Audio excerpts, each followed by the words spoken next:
திருநாவுக்கரசு பெருமான் என்கிறான். திருநாவுக்கரசு பெருமானுடைய அருள் வரலாற்றை சிந்தித்துக் கொண்டிருக்கின்ற நிலையில் நாயனார் திருக்கையிலை பயணம் செல்கின்ற வழிச்செலவில் நாம் இருக்கின்றோம். அப்பர் பெருமான் திருக்கையிலை நோக்கி பலவித இடர்பாடுகளோடு இறைவன் அவருடைய அருமைப்பாடு உலகுக்கு உணர்த்த வேண்டும் என்பதற்காக பலவிதமான இடர்பாடுகளை கொடுத்து இந்த திருக்கையிலை பயணத்தை தருகிறார்.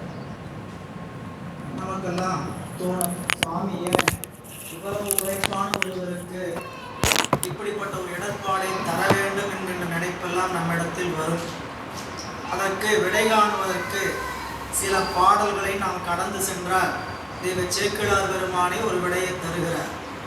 இன்னொரு வகையில் பார்த்தீங்கன்னா அப்பர் பெருமானுடைய உள்ள கிடக்கு என்னன்னு கேட்டீங்கன்னா, இந்த உடம்பை அவர் மிகவும் இழிவாக கருதுகிறார். அவர் பெற்றிருக்கக்கூடிய உடம்பை ரொம்ப இழிவாக நினைக்கிறார். ஏன் அப்படின்னு கேட்டால் 2 இடத்துல அவருக்கு பதில் சொன்னார். ஒன்று சாமிகிட்ட திருவடி வீக்கை கேட்டார், இன்னொரு இடத்துல மூவிலைச்சோழன் பதிக்க சொல்லி கேட்டார். 2 இடத்துலையுமே சமணபால் தொடக்குன்ற இந்த உடம்பினுடைய நிலையை கண்டு வருந்தி, பெருமானை உங்களுடைய மூவிலை சூளத்தை என்மேல் பொறிக்க வேண்டும், திருவடியை சூட்ட வேண்டும் என்று தூங்கானை மாடத்திலும் நல்லூர் என்று சொல்லக்கூடிய திருத்தலத்தில் 2லையும் சாமிகிட்ட கேட்டதுக்கான காரணம், பெருமான்கிட்ட நம்பிக்கை என்பது ஒன்று கொண்டு அல்ல, இவருக்கு சமண சமயத்திலிருந்து தொடக்கு வரை ரொம்ப வாட்டி அண்ணனாருடைய வரலாற்றை பார்க்கணும். அந்த வரலாற்றில் அவர் ஏன் சுவாமி தீயில குளிச்சு வெளியே வர சொன்னார், அவர் ஏன் தீயில குளித்து அந்தனர் வடிவில் வர வேண்டும் தில்லையை காண்பதற்குன்னா அதை நீங்கள் சிந்திச்சு பார்த்தீங்கன்னா ஒரே காரணம் தான். அவருடைய சிந்தனையில் என்ன இருந்ததுன்னு கேட்டிங்கன்னா, இந்த உடம்பு இறைவனை வழிபடுவதற்கு தகுதியுடைய உடம்பு அல்ல, நான் அப்படிப்பட்ட பிறப்பில் பிறக்கலை, ரொம்ப இழிவான குளத்தில் பிறந்துட்டேன்னு ரொம்ப வருந்தினார். சரிங்களா? இது எதை வச்சு அழித்தாலும் போகாது. அறிவுக்குள்ளே பட்ட விஷயம் சரிங்களா, என்ன தவம் செஞ்சாலும் அறிவுக்குள்ளே ஒரு விஷயம் போய் கோணலாக பதிஞ்சிருச்சுன்னு வச்சுக்கோங்க, அதை நம்ம வெளியில் காமிச்சிக்கலாம் என்னன்ட்டு, நான்லாம் அப்படி இல்லை நான் அப்படி இல்லைன்ட்டு. ஆனால் உள்ள அறிவுக்குள்ளே போய் என்ன பண்ணுன்னு கேட்டிங்கன்னா, அது இடையறாது வருத்தி கொண்டே இருக்கும். இது எப்படி செஞ்சால் நீங்கும், இது எப்படி செஞ்சால் நீங்களும் சாமி முடிவு பண்ணுறார். அதனால் அவருக்கு நெருப்பில் குளித்து உள்ளே வானார். இங்கே உடம்பை முழுக்க தேய்ச்சி விட்டுட்டார். எதை இழிவாக கருதினாரோ அந்த உடம்பு என்ன பண்ணிட்டாருங்க, முழுமையாக தேய்த்து ஒளி தேகமாக எழுந்திருக்க வைக்கிறார். இப்போ என்ன நினைப்பு இருக்காதுன்னு கேட்டிங்கன்னா, இந்த உடம்பு சமண சமயத்தில் தொடக்கொண்டு வந்த உடம்பு இல்லைங்கிறது அவருக்கு தெரிந்துவிடும். அதனால் சுவாமி அப்படி செய்திருக்கிறாருன்ட்டு நாம் அமைதி காண வேண்டும். சரிங்களா? அப்புறம் இப்போது இன்னொரு வகையில் சிந்திச்சு பார்த்தீங்கன்னா, இவரை திரும்பி போங்கன்னா இவர் திரும்பி போவாரா, சும்மா திரும்பி போவாரா? திருக்கையிலாய காட்சி உங்களுக்கு இல்லை, நீங்கள் திரும்பி போய் திருவையாற்றில் பாருங்கன்னு சொன்னால் இவர் பார்ப்பாரா? ஏன் இன்னும் கொஞ்சம் முயற்சி பண்ணுவார். உடம்பு நல்லா இருந்தால் என்ன பண்ணியிருப்பார், இன்னும் கொஞ்சம் முயற்சி பண்ணியிருப்பார். சாமி இந்த உடம்பை தேய்ச்சி அங்கே மயக்கம் அடைய வச்சிட்டார். இப்போ இதுக்கு மேலே இவருடைய உந்துதல் முயற்சியே இல்லை, தன்னுடைய செயல் அற்று இருக்கிறார். இப்போ என்ன சொல்கிறாரு, நீ இங்கேருந்து புறப்பட திரும்பி போன்னு சொல்லுகிறார். ஏன் அப்படி செய்ய வச்சாருங்கிறதுக்கு சேக்கிழார் பெருமான் ஒரு பதில் சொல்கிறார். பாடத்தில் பார்க்கலாம். சென்ற வகுப்பில் நாம் 360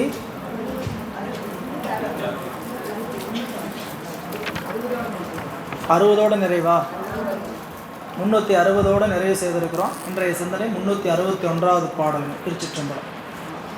அன்னதன்மயர் கைலையை அணைவதற்கு அருளார் மண்ணு தீந்தமிழ் புவியின் மேல் பின்னையும் வழுத்த நன்னெடும் புனல் தடமும் ஒன்று உடன் கொடு நடந்தார் பன்னகம் புனை பரமரோ முனிவராம் படியால். இப்போது நாயனாருக்கு கடந்த பாட்டில் 360வது பாடலில் மெல்ல உந்து முயற்சியும் தப்புற செயலின்றி அந்நிறி தங்கினார் தமிழாளியார். கடைசியாக அவர் எப்படி முயற்சி பண்ணாருங்க, நெஞ்சின் வழியாக உந்துதல் முயற்சி. சரிங்களா? குழந்தை தவழ்வது போல உந்தி பார்த்தார்.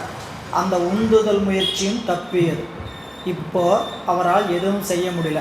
அப்படிப்பட்ட தன்மையர் அன்ன தன்மையர் மண்ணு தீந்தமிழ் புவியின் மேல் பின்னையும் வழுத்த. ரெண்டாவது சொல் அங்கே எடுக்கணும். இப்படிப்பட்டவருடைய நிலைபற்ற சிறப்பான தமிழ் இந்த பூமியின் மீது பின்னையும் விளங்க வேண்டும் என்பதற்காக என்ன செய்தார்களாமா? இந்த அவரை கைலைக்கு அணைவதற்கு அருளார். சாமி ஏன் கைலைக்கு வருவதற்கு அருமைக்கலைன்னு கேட்டிங்கன்னா, திருக்கைலாயத்திலிருந்து கீழே திருவையாற்றிலிருந்து தொடங்கி அவர் திருப்புகழூர் வடையும் பாடுகின்ற திருப்பதிகள் முத்து முத்தான திருப்பதிகள். இந்த பதியம்லாம் அவர் கைலாயத்திலிருந்து அப்படியே போயிருந்தார்னு வச்சுருங்க, இதெல்லாம் கிடைக்காது. சேக்கிழார் என்ன சொன்னார்னு கேட்டிங்கன்னா, அவரை திருப்பி அனுப்பியதற்கான காரணம் இதோ பின்னையும் மண்ணு தீந்தமிழ் இப்புவியின் மேல் வழுத்த. இந்த பூமி மேலே யோசிச்சு பாருங்கள், இந்த தமிழ் நமக்கு கிடைக்கணுங்கிறதுக்காக இப்படி ஒருவர் சிரமப்பட்டு போனவரை திரும்பி போகலாம் பாணி அப்படின்ட்டார். சாமியோடைய திருவுள்ளம் இப்போ நம்மளை ஒரு விஷயத்தில் வேலை வாங்குறாருன்னா நமக்கு அது சிரமமாக கூட இருக்கலாம். இவ்வளோ வேலை வாங்குறாரே சாமி அப்படின்ட்டு. இந்த வேலை புரியுதுங்களா, அது யாருக்கானதுன்னு கேட்டிங்கன்னா உலகத்தாருக்கானது. உரைப்பு அப்படி நிற்கணும். நம்ம சாமி நம்மளை நம்மளுக்கு என்ன, நம்ம பாட்டில் வந்தோம் போனோம் பணியை பார்த்துட்டு இருந்தோமா அப்படிங்கிற வேலை இல்லை. ஒவ்வொருத்தருக்கும் சாமி ஒரு பணி கொடுத்துருக்குறது இந்த உலகத்தில், சரிங்களா? அது கிடைத்திருக்கக்கூடிய மானுட பிறப்பில் ஏதாவது ஒரு வகையில் நம்மளுடைய தலைமுறையில் நமக்கு கொடுத்த சொத்துக்களை அடுத்த தலைமுறைக்கு நாம் கொடுக்குறோமா இல்லைங்களா? சிந்திச்சு பாருங்கள். ஒன்றுக்கு ரெண்டாக சேர்த்து தான் கொடுக்குறோம். அப்படியே இருக்கிறது இருந்துட்டு போதுன்னா கொடுக்குறோம், சரிங்களா? எங்கள் அப்பா எனக்கு, எங்கள் தாத்தா எனக்கு இவ்வளோ எழுதி வச்சாருண்ணா, எங்கள் அப்பா இவ்வளோ கொடுத்தாருண்ணா, நான் என் பிள்ளைக்கு எவ்வளோ கொடுக்கணும், நான் எவ்வளோ பிள்ளைக்கு கொடுக்கணும், அப்படியே கொடுக்குறதா கழித்து கொடுக்குறதா, அது வேறு கேட்டகரி. அப்படிப்பட்டவங்க இருப்பாங்க தனியாக, சரிங்களா? அழிச்சிட்டு எல்லாத்தையும் கொடுக்குறது. அப்படி இல்லை, எங்கள் அப்பா என்னை மைனஸில் கொடுத்தார், நான் பூஜ்ஜியத்தில் கொண்டு நிறுத்தியிருக்கிறேன்ப்பா, நீ ப்ளஸ்ஸில் பார்த்து போய்க்கும், சரிங்களா? நான் ப்ளஸ்ஸில் என்னால் கொடுக்க முடியல, ஏன்னா என்னால் மைனஸில் தான் எங்கள் அப்பா கொடுத்துருக்குறாரு. மைனஸில் கொடுத்ததை நான் என்ன பண்ணியிருக்கிறேன், ஜீரோவில் கொண்டு வந்து நியூட்ரல் பண்ணியிருக்கிறேன். நீங்கள் என்ன பண்ணணும், ப்ளஸ் பண்ணுங்கள். இல்லை, எங்கள் அப்பா ஒரு 2 ஏக்கர் வச்சுருந்தார், நான் என்ன பண்ணியிருக்கிறேன் 3 ஏக்கராக பண்ணிட்டேன். நீங்கள் அதுக்கு மேலே 4 ஏக்கராவாக பண்ணிட்டு அந்த 3 ஏக்கராவை அவங்க கையில் ஒப்படைக்கிறதுக்கான தலைமுறை சொத்துன்னு நாம் நினச்சி கொடுக்குறோம் இல்லைங்களா? இல்லை, நம்ம சொத்துன்னு எதை கொடுக்க முடியும்? நல்ல ஆரோக்கியமான உடம்பு, சரிங்களா, நிலையான ஒரு கல்வி, இதுக்கு மேலே செல்வம், இப்படி ஏதாவது கொடுத்துட்டு போகலாம். ஆனால் இப்போ இந்த உலகியல் இருக்கக்கூடிய செல்வத்தை கொடுக்கறதுக்கு நாம் எவ்வளோ முயற்சி செய்யக்கூடிய நம்மளுடைய முன்னோர்கள் அருளாளர்கள் கொடுத்த செல்வத்தை, நாம் பெற்றதை எண்ணத்தை அடுத்தவங்களுக்கு கொடுத்துட்டு போகிறோம், சரிங்களா? 10 பாட்டு எனக்கு தெரியும், நான் ஒரு பாடலாவது பிறருக்கு சொல்லி கொடுத்தனா என்னத்துக்கு வாழ்ந்தேன், தெரிஞ்சுக்கிட்டேன், புரியல, நான் நன்மை பெற்றேன், போயிட்டேன், என்ன பிரயோஜனம்? அதாவது தவறொன்றும் இல்லை, நமக்கு அப்படி தான் சுவாமி வாய்ப்பு கொடுத்துருக்கிறாரா, சரி, என்னுடைய அறிவு நன்றாக படைத்து விட்டார்னு வச்சுக்கங்க. சொல்கிறார் இல்லையா பாரதி, சுடர்மிகும் அறிவுடன் படைத்து விட்டாய். சாமி என்னை எப்படிப்பட்ட சாதாரண மந்த புத்தியாக படைச்சிருந்தா பரவாயில்ல, எப்படியா படைச்சிட்டேன், சுடர்மிகும் அறிவுடன் என்னை படைத்து விட்டாய் பராசக்தி. அதனால் என்ன ஆகிடக்கூடாது, மற்றவங்கள போய் நானும் விழுந்தரக்கூடாது, என் மதிதன்னை தெளிவித்து என்னை எப்போதும் சந்தோஷம் கொண்டிருக்க செய்வாய் பராசக்தி. கேட்குறாங்க இல்லைங்களா? அவர் எவ்வளோ கேட்குறார், எத்தனை கோடி இன்பம் வைத்தாய் எங்கள் இறைவா இறைவா. இந்த பூமிங்கிற ஒன்றை சித்தினை அசித்துடன் இணைத்தாய். எவ்வளோ சித்தாந்தம் பாருங்கள், சித்தினை அசித்துடன் இணைத்தாய், அங்கே வண்ண வண்ண களஞ்சியங்களாய் உலகத்தை வைத்தாய், ஐம்பூத சேர்க்கையால் இந்த உலகமும் வேணுலகத்தை விரித்தாய். எப்படி செய்தார், எதுக்கு செஞ்சேன்னு கேட்டால் கடைசியில் சொல்கிறார், முத்தி என்ற ஒன்றை சமைத்தாய், அதற்கு பக்தி என்ற ஒன்றை வழி வகுத்தாய் எங்கள் பரமா பரமா பரமா. சித்தாந்தத்தை 4 பாட்டு வழி சொல்லி நம்ம பாரதியார் பாடல்னு நினைக்கிறேன், தமிழ் பாடல்ன்ட்டு. எத்தனை கோடி இன்பம் வைத்தாய், என்னை பார்த்து பார்த்து அனுபவிச்சுட்டே இருக்கிறக்காதா, அப்படியே பின்னாடி வரிசையாக சொல்லிட்டு வர்றார். சித்தினை அசித்துடன் இணைத்தாய். எதற்காக இணைத்தாய்? இதோ வியனுலகமாகிய ஐம்போதத்தை கொண்டு வந்தாயின்னு சொல்லி தெரிஞ்சு சொல்கிறார். பல்லாண்டில் ஒரு பாட்டு, திருப்பல்லாண்டில், சீரும் திருவும் பொலிய சிவலோகநாயகன் சேவடிக்கு ஆறும் பெறாத அறிவு பெற்றேன். இன்னும் ஆறும் பெறாத அறிவு, விஞ்ஞானிகள் கூட பெற முடியாத அறிவு ஒன்று நாம் பெற்றிருக்கிறோம். என்ன? சிவபெருமானை வலுத்துகின்ற அறிவை பெற்றிருக்கிறோம். விஞ்ஞானிகளுக்கு உலகியல் ஆராய்ச்சி பண்ணுறதுக்கான அறிவு கிடைக்கும். ஆனால் நம்ம இடத்துல என்ன ஆராய்ச்சி அறிவு கிடைச்சிருக்குன்னு கேட்டிங்கன்னா, மெய்ஞானத்தை ஆராய்கின்ற அறிவை இறைவன் என்னிடத்துல கொடுத்துருக்கிறார். அதனால் இது எப்படிப்பட்ட அறிவுன்னு கேட்டால், ஆறும் பெறாத அறிவு, யாருனாலையும் பெற முடியாத ஒரு அறிவு. இல்லை, பெற்றது ஆர் பெறுவார் உலகில். புரியல? அப்படிப்பட்டவருக்கு நாம் என்ன பண்ணணும்? ஊரும் உலகும் கலர உளறி, இல்லை சத்தம் போட்டு கத்தனு சுவாமி, ஆரூரா தியாகேசா, ஆரூரா தியாகேசா அப்படின்னு ஊரும் உலகும் கலர உளறி உமை மணவாளனுக்கால் பாரும் விசும்பும் அறியும் பரிசு நாம் பல்லாண்டு.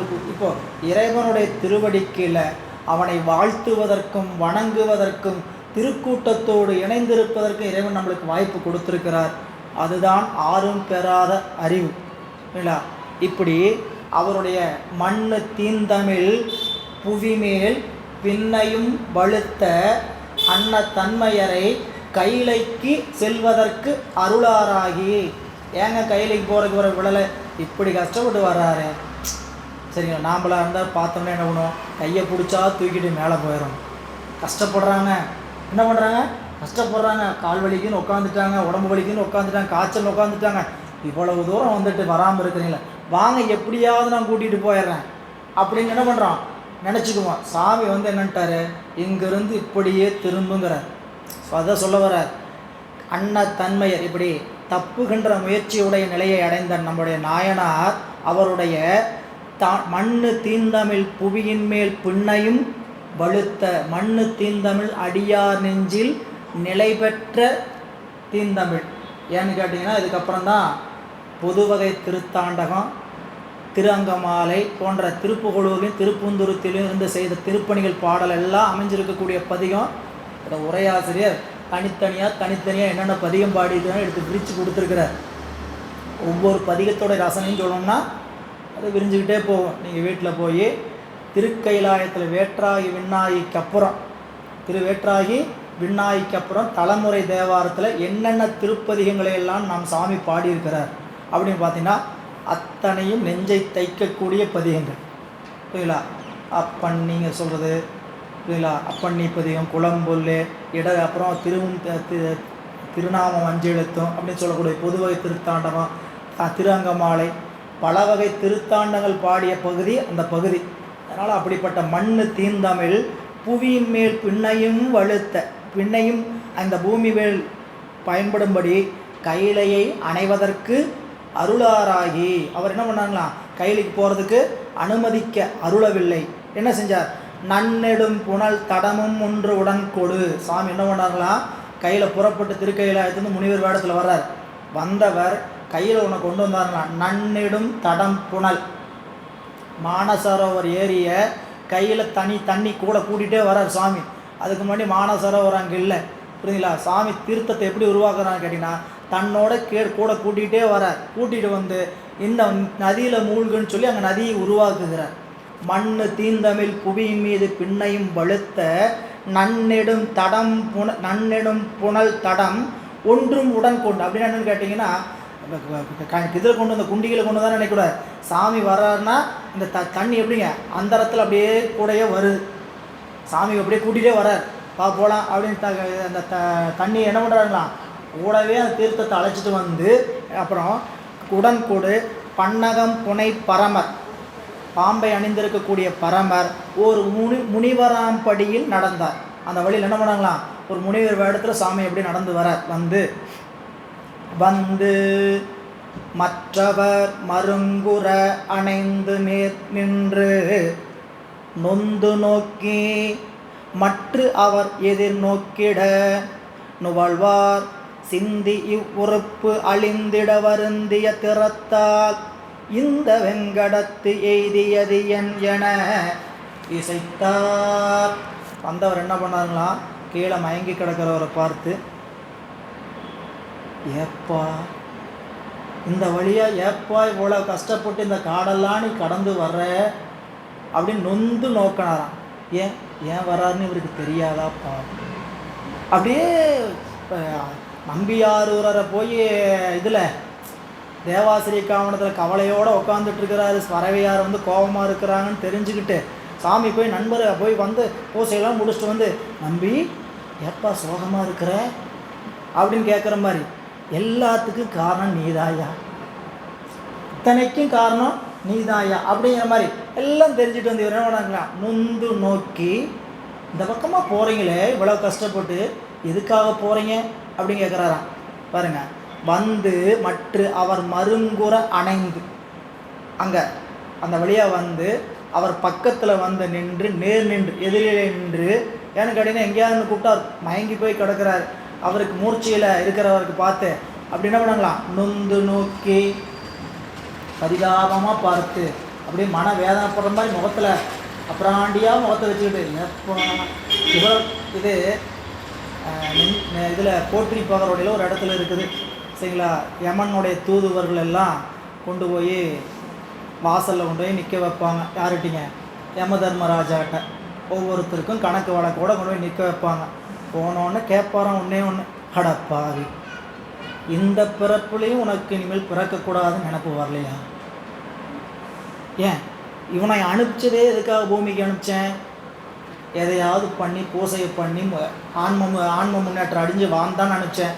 மறுபடியும் போய் அதே வேலையை செஞ்சுட்டு கூட பெருக்கிட்டு தானே வந்திருக்கிற நீ அப்படின்னு, இற்றைக்கும் இல்லையோ பாவி என எடுத்து, இன்னைக்கும் உனக்கு அறிவு வரலையா? எங்கே அப்படியே யம தர்ம இதான் நரகம் உள்ள அப்படின்னு வச்சுக்கோங்க.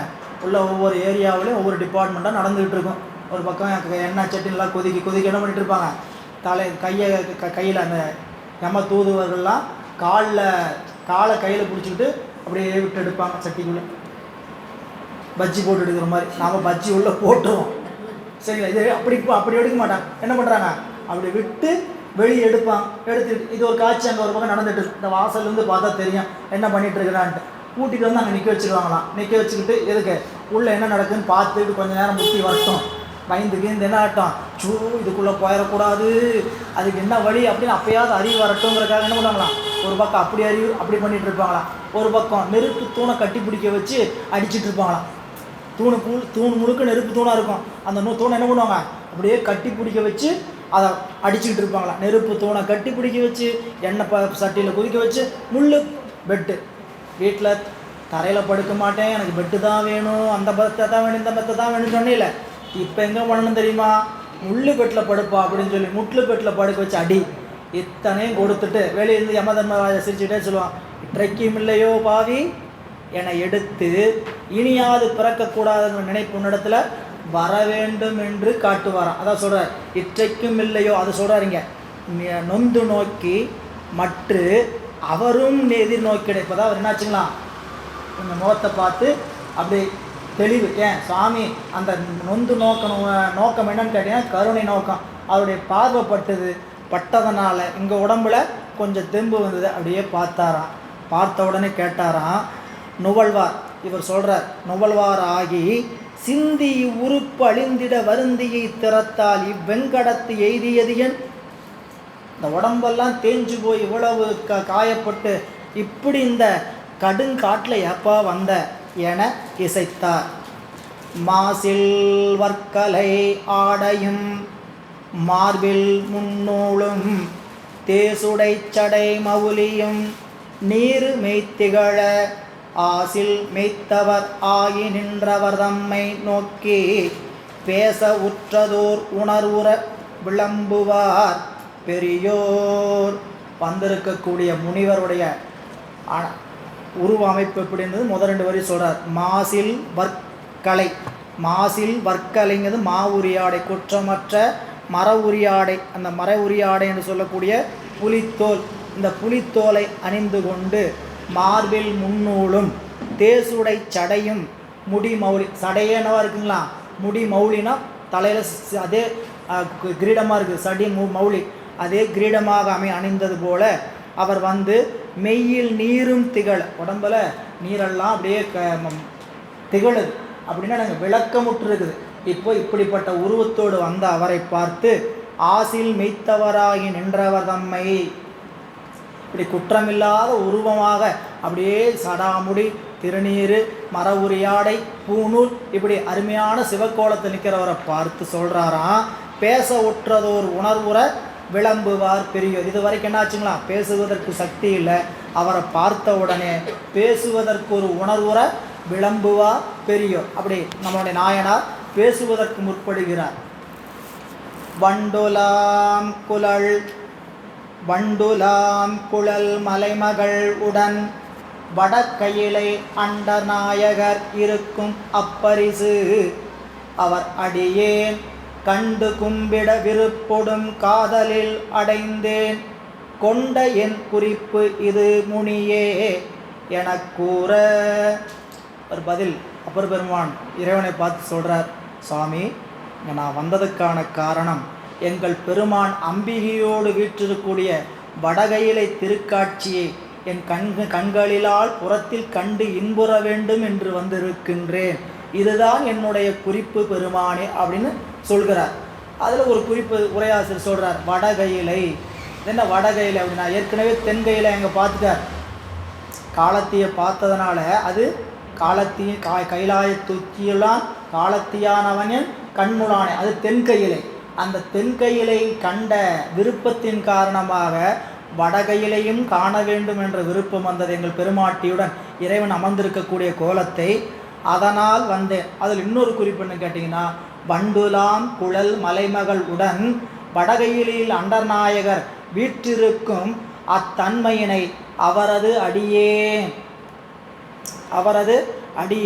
ஏங்க அப்படி பார்க்கலாமா, பார்க்கறதுக்கு முடியுமா? முடியும். எப்போ முடியும்? அவருடைய அடியாராக இருந்தால் முடியும். எனக்கு அந்த தகுதி இருக்குது, எனக்கு அந்த உரிமை இருக்குது. சிவபெருமானை கண்டு வழிபாடு செய்வதற்கு அவரை பார்க்கணுங்கிற உரிமை யார்கிட்ட இருக்குது? எனக்கு இருக்கு. ஏங்க இருக்குது? நான் அடியார், சிவபெருமானுடைய தொண்டர், எனவே எனக்கு அவரை பார்க்கறதுக்கான உரிமை இருக்குங்க அப்படின்னு சொல்லி அவரது அடியேன், அதாவது அவர் அடியேன் கண்டு கும்பிட விருப்பொடும் காதலின் அடைந்தேன். சரி, அந்த கண்டு கும்பிட அப்படிங்கிறதுக்கு ஒரு குறிப்பு எழுதுகிறார் உரையாசிரியர், புறக்கண்ணாலும் கண்டு.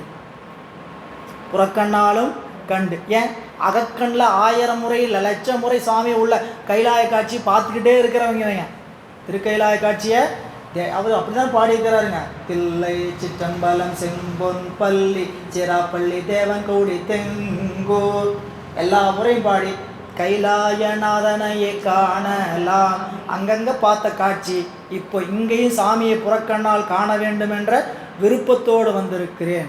அது மட்டுமல்ல, இன்னொரு குறிப்பை சொல்கிறார், அகப்பூசையினை செய்து முடித்து விட்டு பூசை பண்ணக்கூடிய அடியவர்கள் புறப்பூசையில் வந்து சிவபெருமானை அப்படி காணங்கிற விருப்பத்தோடு விண்ணப்பத்தோடு பூசனை தொடங்கணுமா. சிவபூசனை பண்ணுவதற்குரியது. அப்புறம் சிவபூசையில் அகப்பூசை பண்ணுறவங்களுக்கு உரியது. ஏன்னு கேட்டிங்கன்னா, எல்லாம் சிவபூசை நிறைய பேர் பண்ணும்போது என்னன்னு கேட்டிங்கன்னா, அகப்பூசையை நிறைய பேர் பண்ணுவதற்கான நிலைப்பாடு இல்லை. இது உடனே வந்துடுற சிவபூஜை வாங்கணுன்னே அகப்பூசை பண்ணுறவங்க எல்லோரும் விரும்ப மாட்டாங்க. ஏன்னு கேட்டிங்கன்னா, நாம் தான் ஒவ்வொரு படியாக தான் ஏறி வர முடியும். தீக்கையே வாங்க முடியாத நிலைமையில் இருக்கும். அப்புறம் சமய தீக்கை வாங்குவோம். சமய தீக்கை வாங்கி பண்ணாமையும் அது ஒரு 2-3 வருஷம் போகும். சரிங்களா? சமய தீக்கையை பண்ணியும் பண்ணாமையே நம்ம நினச்சிட்டு இருப்போம், நம்ம 2 நேரம் சமய தீக்கையை ஒழுங்காக பண்ணுறதில்ல, நாம் எங்கே போய் பூசணையை வாங்குறது அப்படின்னு என்ன பண்ணுவோம், அப்படியே போயிட்டே இருக்கும். இப்படி செஞ்சுட்டு இந்த மந்திரத்தை சொல்ல இது என்ன கேட்டிங்கன்னா, சமய தீக்கை உரைப்போட பண்ணுற காலம் வந்து உள்ளுக்குள்ளே சிவபூசை வாங்கணும் அப்படின்னு விருப்பத்தை சாமி ஒரு நாள் கொடுப்பார். அப்படி பூசனை வாங்கி பண்ண ஆரம்பித்தோன்னே என்ன பண்ணணும்னு கேட்டிங்கன்னா, ஆரம்பத்தில் தடுமாறி 2 மணி நேரம் 1.5 மணி நேரம் அப்பா எங்கே போய் இப்போ பண்ணப்போ அப்படின்ட்டு அப்புறம் கடைசியில் பூசை நேரம் பார்த்தீங்கன்னா 5 நிமிஷம் 1/2 மணி நேரத்தில் வந்து நிற்கும். எல்லாம் என்னதுங்க, ஷார்ட்கட். அங்கங்கே ஷார்ட்கட் உருவாகும். நாம்ளே ஷார்ட்கட்டை நிறைய உருவாக்கி வச்சுருப்போம். இங்கே சுருக்கி அங்கே சுருக்கி அதாவது குருநாதர் அவர் புத்தகத்தில் அப்படி தான் போட்டிருப்பார். நாம் என்ன பண்ணுவோம், எல்லாத்தையும் கிறுக்கி என்ன பண்ணியிருப்போம், ஊருக்குள்ளே வரக்கு என்னையா வழி, டிகேடி மில்லுக்கு திருப்பூர்லேருந்து வரக்கு நேர் வழியில் வந்தாங்க, ஒரு 3/4 மணி நேரம் ஆகுங்க. இங்கே பாருங்கள், நான் சொல்கிற வழியில் போய் பாருங்கள், என்னன்ட்டு ஒரு 20 நிமிஷத்தில் போகலான்ட்டு பறன்னு குறுக்க பிடிச்சிட்டு வரோம். அந்த மாதிரி பூசனை ஒழுங்காக பண்ணினாங்க 2.25 மணி நேரம் ஆகுங்க. நாங்கள் பண்ண பூசனை இவ்வளவு நேரம், என்ன காரணம்? குறிக்க வச்சு. அகத்தியர் தேவார குறிப்பில் நேற்று ஒரு நண்பர் பேசும்போது, நீங்கள் திருக்குறள் பாராயணம் பண்ணும்போது இடையில பேச போனோம் இல்லைங்களா, அப்போ அந்த நண்பர் சொன்ன கருத்து 2.25 மணி நேரம் பண்ணால் தான் பூசையாமாங்க ஐயா அப்படிங்கிறாங்க. உண்மையாங்கய்யான்னு கேட்டாங்க. வள்ளலார் குறிப்பு சொல்லியிருக்கிறாராம்மா, 2.25 மணி நேரம் பண்ணால் தான் சிவபூசணையே கணக்கா அப்படின்னாங்களே. இந்த கணக்கெல்லாம் அவர் இருக்கட்டுங்க, நம்மளுக்கு ஒன்றும் பண்ணாமல் இருக்கிறதுக்கு எதையாவது பண்ணுறான்னு அவன் சொல்கிறான், அதனால் பண்ணிகிட்டு இருக்கிறோம். அப்படியே பண்ணிக்கிட்டே வர வேண்டியது. அப்போ சிவபூசணையில் அகப்பூசணை தான் மிக இன்றியமையாத பூசணை. நம்ம அறிவு இன்னும் பக்குவப்படலை சிவபூசணை பண்ணின்னு கேட்டிங்கன்னா, அகப்பூசை பண்ணனால் பக்குவம் அடையும். ஏன் அப்படின்னு கேட்டிங்கன்னா, நாதன் உள்ளிருந்து பல விஷயத்தை சொல்லுவான். சரிங்களா? அங்கே இருந்துக்கிட்டு நாம் என்னென்னலாம் நம்ம நினைப்பில் ஓட்டத்தில் தவறு இருக்குது, சரி இருக்குது, எதை செய்யலாம் செய்ய வேண்டாம்னு 1000 குழப்பங்கள் இருக்கும். அத்தனை குழப்பங்களுக்கு எங்கே விடை கிடைக்குன்னு கேட்டிங்கன்னா, சிவபூசணையில் அகப்பூசணையில் தான் விடை கிடைக்கும். புரியுங்களா? அப்போ இதெல்லாம் போய் யோசிச்சுட்ருப்போமான்னு கேட்டால், நம்மளுடைய அறிவு அப்படிப்பட்ட அறிவு தான். நம்ம என்னமோ அப்படியே கண்ணை மூடி சுற்றி பண்ணோன்னே போதை சுற்றி முடிஞ்சுது, ஆத்ம சுற்றி முடிஞ்சுது, கரை சுற்றி முடிஞ்சுது, தேக சுற்றி எல்லாம் சுற்றி முடிஞ்சிச்சுன்னா எல்லாம் விட்டுட்டா நிற்போம். எல்லாம் அங்கே தான் நிற்கும். பேருக்கு தான், என்ன சடங்குக்கு தான் கரை சுற்றி நடக்குது, தேக சுற்றி நடக்குது, இந்த ஆத்ம சுற்றி நடக்குது அப்படின்னு சொல்லி எல்லாத்தையும் முடிச்சுட்டு உட்காந்தோம்னா எல்லாம் கூட தான் இருக்கும். எல்லோரும் நம்மகிட்ட பேசிகிட்டு தான் இருப்போம். கண்ணு பேசிகிட்டு இருக்கும், காது பேசிகிட்டு இருக்கும், எல்லாம் பேசிகிட்டு தான் இருக்கும். இந்த பேச்செல்லாம் ஒவ்வொன்றா கண்டுக்கிட்டே போகும். புரியல? அவ்வளவு நேரம் அந்த அளவுக்கு நாம் அந்த பூசணையில் நிற்கணும். புரியல? பூசணை என்பது நம்ம அறிவு பக்குவப்படுவதற்கு தானே பூசணை வாங்கியிருக்கிறோம். பேருக்கு சொல்லி இருக்கிறதுக்காக வாங்கிக்கிறோம். சரிங்களா? நானும் சிவபூசணை வாங்கிட்டேங்க, பூசணை பண்ணிகிட்டு இருக்கிறேங்க அப்படின்னு சொல்கிறதுக்காக வாங்கியிருக்கிறோம். யாருக்கும் சொல்ல வேண்டிய, யாருக்கும் தெரிய வேண்டியதில்லை. பூசணை என்பது நம்ம அறிவு பக்குவப்படுவதற்காக நாம் பெற்றிருக்கக்கூடிய ஒரு வழிபாடு. அந்த நிலையில் இங்கே நாயனார் ஒரு குறிப்பு சொல்கிறார், கண்டு கும்பிட வேண்டும்னா புறக்கண்ணாலும் கண்டு கும்பிட வேண்டும் அப்படின்னா, அந்த இடத்துல உரையாசிரியர் உரை எழுதுகிறாருங்க. அகப்பூசணையில் அவரை கண்டாச்சு, அப்படிப்பட்ட பெருமான புறப்பூசையில் சிவலிங்க திருமேனிலும் காணணும். இந்த சாமி என்னுடைய ஆத்மார்த்த மூர்த்தி என்னுடைய அறிவில் கண்ணுக்கு அப்படியே அகப்படுகிறார். அப்படி அகப்படக்கூடிய இறைவன் இதோ அந்த சிவலிங்க திருமேனிலும் எனக்கு அகப்படணும். இல்லைங்களா? அந்த காட்சி கிடைக்கணுமே. அந்த இப்போ நீங்கள் இங்கே பார்க்காம அங்கே பார்க்க முடியாது, அங்கே பார்க்காம இப்போ எங்கேயும் பார்க்க முடியாது. இங்கே பார்க்காம சிவலிங்க திருமேனியில் பார்க்க முடியாது, சிவலிங்க திருமேனியில் பார்க்காம எங்கேயும் பார்க்க முடியாது. அதனால் புறக்கண்ணினாலும் கண்டு கும்பிட வேண்ட விருப்படும் காதலில் அடைந்தேன் கொண்ட குறிப்பு என் குறிப்பு இது முனியே என சொல்கிறார். இதை என் குறிக்கோள் அப்படின்னு சொல்லி பதில் சொல்கிறார் அப்பர் பெருமான். சொன்னபோது கைலை மால்வரை ஆவது காசினி மருங்கு பயிலும் மானுடப்பான்மையோர் அடைவதற்கு எளிதோ அயில்கொள் வேல்படை அமரரும் அணுகுதற்கு அரிதால் வெயில்கொள் வெஞ்சுரத்து என் செய்தே வந்து என விளம்பி. சுவாமி திருப்பி வந்திருக்கக்கூடிய முனிவர் பதில் சொல்கிறார், ஏப்பா நீ பாட்டில் திருக்கைலாயத்தை பார்க்கலான்னு ஆசையோடு வந்துட்ட. இந்த திருக்கைலாயத்தை பார்க்குறதுக்கு பூமியில் இருக்கக்கூடிய மானுடத்தன்மை உடையவர்களுக்கு தகுதியுடைய இடமாய் இந்த இடம் பூமியில் இருக்கக்கூடிய மனிதர்களுக்குன்னு சொல்லலை, இல்லைங்களா? மனிதத்தன்மை பெற்று இருக்கிறதுன்னு சொல்கிறார். அது பாடலை அந்த குறிப்பை குறையாசி சொல்கிறார். கைலை மால்வரையாவது திருக்கைலாயம் என்று சொல்லக்கூடிய மலையானது காசினி மருங்கு பூவுலக இடத்து இந்த பூமியில் பயிலும் வாழுகின்ற மானுடப்பான்மையோர் அடைவதற்கு எளிதோ.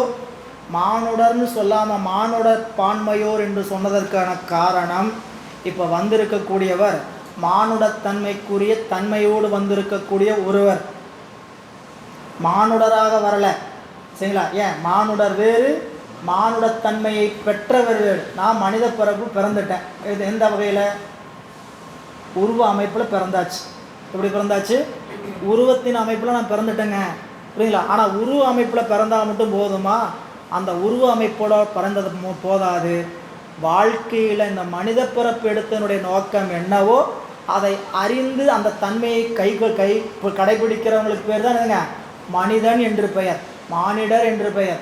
இல்லைன்னா வெறும்னு என்ன சொல்லலான்னு கேட்டிங்கன்னா மக்கள் அப்படின்னு சொல்லாமல் மாக்கள்னு சொல்லலாம். அதனால தான் வள்ளுவர் பிரித்து சொல்கிறார், இல்லை, செவியின் சுவையுணரா வாயுணர்வின் மாக்கள். மக்கள்னு சொல்லலை. ஏன் சொல்லலை? காதில் கேட்கக்கூடிய நல்ல விஷயங்களை கேட்பதற்காக கொடுக்கப்பட்ட காதில் வேற வேற எதையோ கேட்டுக்கிட்டு வெறுமனை உண்பதற்காக முன்னு வாழ்கின்றவர்களுக்கு பேர் என்னதுங்க? மாக்கள். புரியுங்களா? அதனால் மக்கள் தன்மைனா மனிதத்தன்மை என்பது உள்ளுணர்வில் இருக்கக்கூடிய அந்த ஆத்ம உணர்வில் பெருமானை வழிபாடு செய்ய வேண்டும் என்ற விருப்பம் நம்ம இடத்துல வரணும். எனவே இங்கே சொல்கிறார், மானுட பான்மையோர் அடைவதற்கு எளிதோ? கேள்விக்குரிய. எளிது யாருக்கு? மானுடத்தன்மையை பெற்றவர்களுக்கு. அங்கே சேக்கிழார் பெருமான் சொல்லும் போதே மானிடருக்கு எளிதோன்னு சொல்லலை, மானுடைய பான்மையருக்கு எளிதோ எளிது. அதை இன்னொரு குறிப்பு சொல்கிறார், அயில்கொள் வேல்படை அமரரும் அணுகதற்கு அரிதார். தேவர்கள் அவங்க ஆயுதம் எப்படிப்பட்ட நிறைய ஆயுதங்களெல்லாம் வச்சுருக்கிறாங்க, அவங்களே இந்த திருக்கைலாயத்தை கடந்து வர முடியாதுப்பா அப்படின்னு சொல்லி வெயில்கொள் வெஞ்சுரத்து என் செய்தீர் வந்து இப்படி நல்லா எப்படிப்பட்ட இடம்னு கேட்டிங்கன்னா நல்ல சுட்டெரிக்கக்கூடிய வெயில். நீங்கள் கைலாயத்துக்கு நடைபாதையாக போகக்கூடியவங்களுக்கு மட்டும்தான் அந்த அனுபவம் தெரியும். கிட்டத்தட்ட ஒரு 12 கிலோமீட்டர் நடக்கணும். புரியுங்களா? சில பேர் அந்த இது வச்சு போயிடுவாங்க, எருமைன்னு சொல்லக்கூடிய இது வச்சு போயிடுவாங்க, நடைவண்டி, அதில் குதிரை வச்சு போவாங்க. புரியுதுங்களா? அப்படி போகிறவங்களுக்கு கூட அந்த அருமை தெரியாது. கிட்டத்தட்ட திருக்கைலாயத்தை நெருங்குகின்ற 1/2 கிலோமீட்டர் வரைக்கும் 1 கிலோமீட்டர் வரைக்கும் குளிர்ச்சிங்கிறது பெருசாக தெரியாது. புரியுங்களா? பூரா அப்படியே என்னவா தெரியும்னு கேட்டிங்கன்னா செவச்சவன் மஞ்சள் நிறத்தில் இருக்கக்கூடிய மலையாக வரிசையாக இருக்கும், பூரா செம்பாறையாக இருக்கும். புரியுங்களா? அப்படியே அது நடந்து போனால்தான் அனுபவம். புரியுங்களா?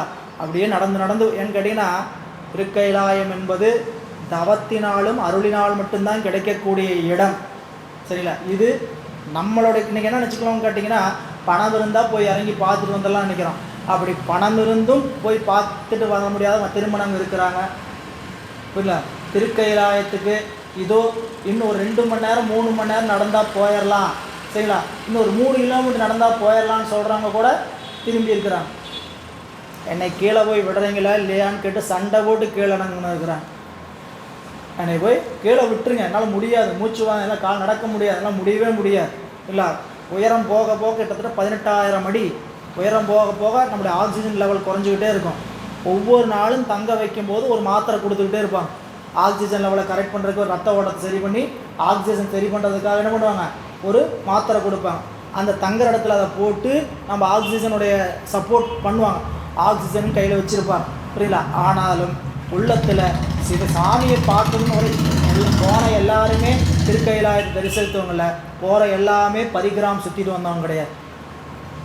அதுதான் கைலைநாதருடைய அனுகிரகம். எனவே அது சாமி அப்படி வச்சிருக்கிற திருக்கைலாயத்தை. இப்போ நீங்கள் பாருங்கள், திருக்கைலாயத்தை பார்க்கணுன்னா தமிழ்நாட்டில் இருக்குமா எந்த கோயிலை வேணால் போய் பார்க்குற மாதிரி பார்த்துட முடியுமா? அதுவே கடுமையாகி போச்சு. அது ரொம்ப எளிமையாக இருந்தது. எப்படிங்களா? பாஸ்போர்ட் வாங்கி போட்டு பணம் கட்டினோம்னா நேபாள் போய் இறங்கி பார்த்துட்டு வந்துடலாம். இன்றைக்கி அதுக்கே அனுமதி இல்லாத அளவுக்கு சாமி பண்ணி வச்சுருக்கிறார். ஏன் அப்படின்னா, இங்கே இருக்கிறதெல்லாம் உருப்படியாக பாருங்கன்னு வச்சுருக்கிறார்.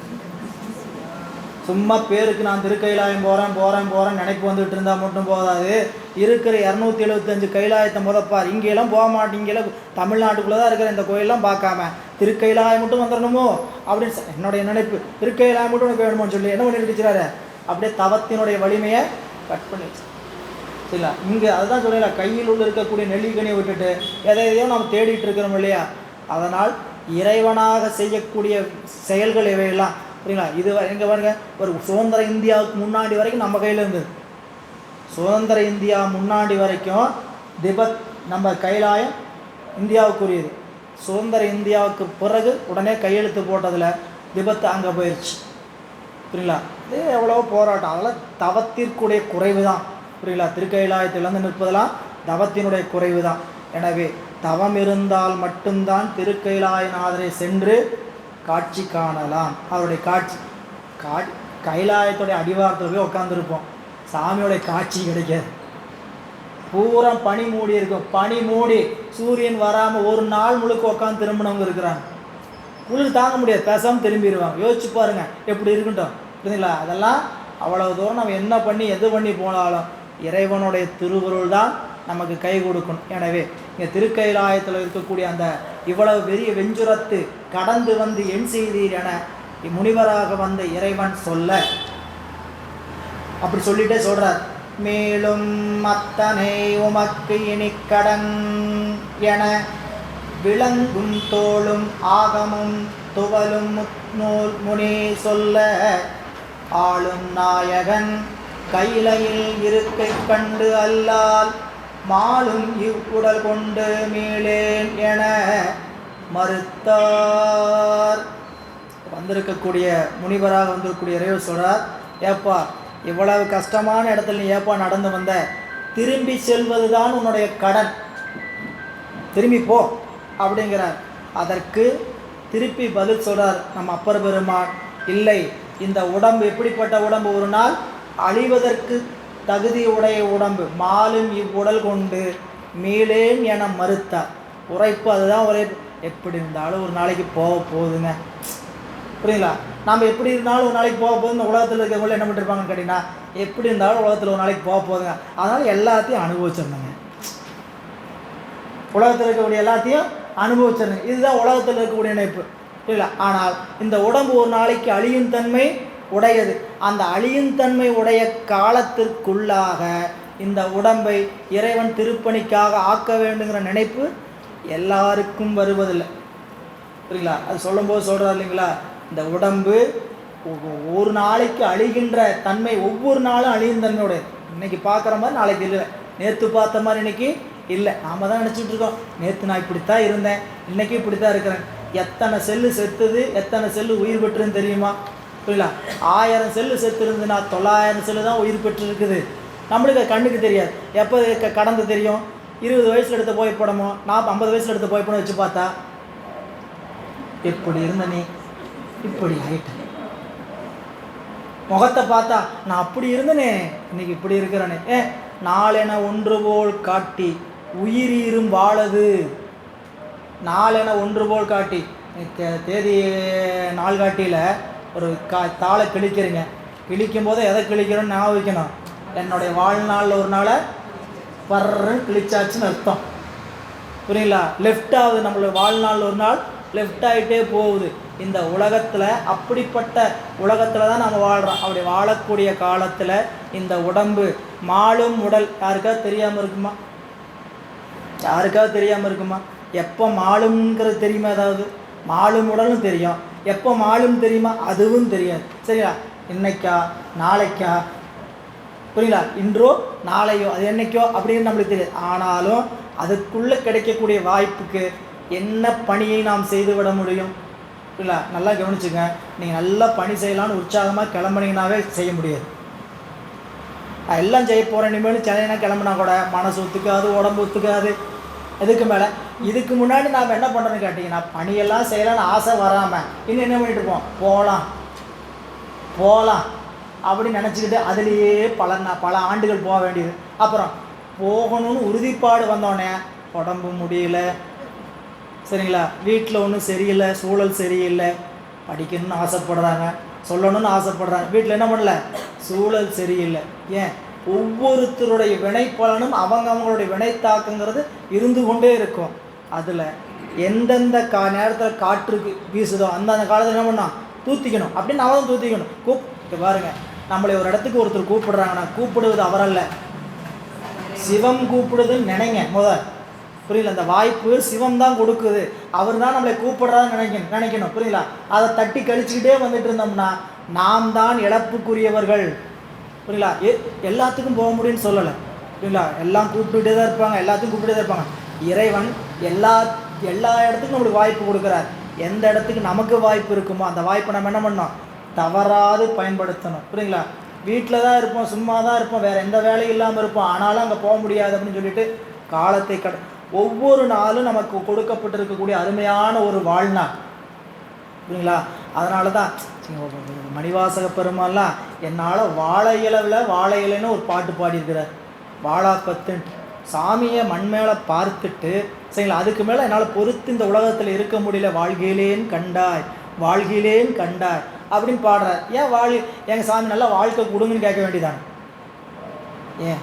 இறைவனை பிரிந்திருப்பது என்பது உயிருக்கான இழப்பு, இல்லைங்களா? நான் இறைவனோட தான் இருக்கிறேன், ஆனால் இறைவனோட இருக்கக்கூடிய என்னுடைய அறிவு இறைவனோட இருக்கிறங்கிற இருப்பை என்னால் உணர முடியல. இப்போ நான் என்ன உணர்ந்திருக்குன்னு கேட்டீங்கன்னா, உலகத்தில் இருக்கிறங்கிற இருப்பை தான் உணர்ந்திருக்கேனே தவிர இறைவனோடு இருக்கிறங்கிற ஒரு இருப்பை என்னால் உணர முடியல. இந்த இருப்பை இங்கேயே உணர்ந்து விட்டோம்னா திருக்கைலாயம்தான் போகணும் இல்லை, எங்கே வேணாலும் சிவத்தோடு நாம் இணைந்திருக்கலாம். அந்த காட்சி தான் அவர் பெறப்போகிறார். அவர் காட்டக்கூடிய நெறி என்னன்னு கேட்டிங்கன்னா, திருக்கைலாயத்தில் மட்டும் இல்லை, சிவத்தை எங்கெங்கும் அனுபவிக்கலாம். அந்த காட்சி எங்கெங்கும் இருக்கும் அப்படிங்கிறத காட்ட போகிறார்.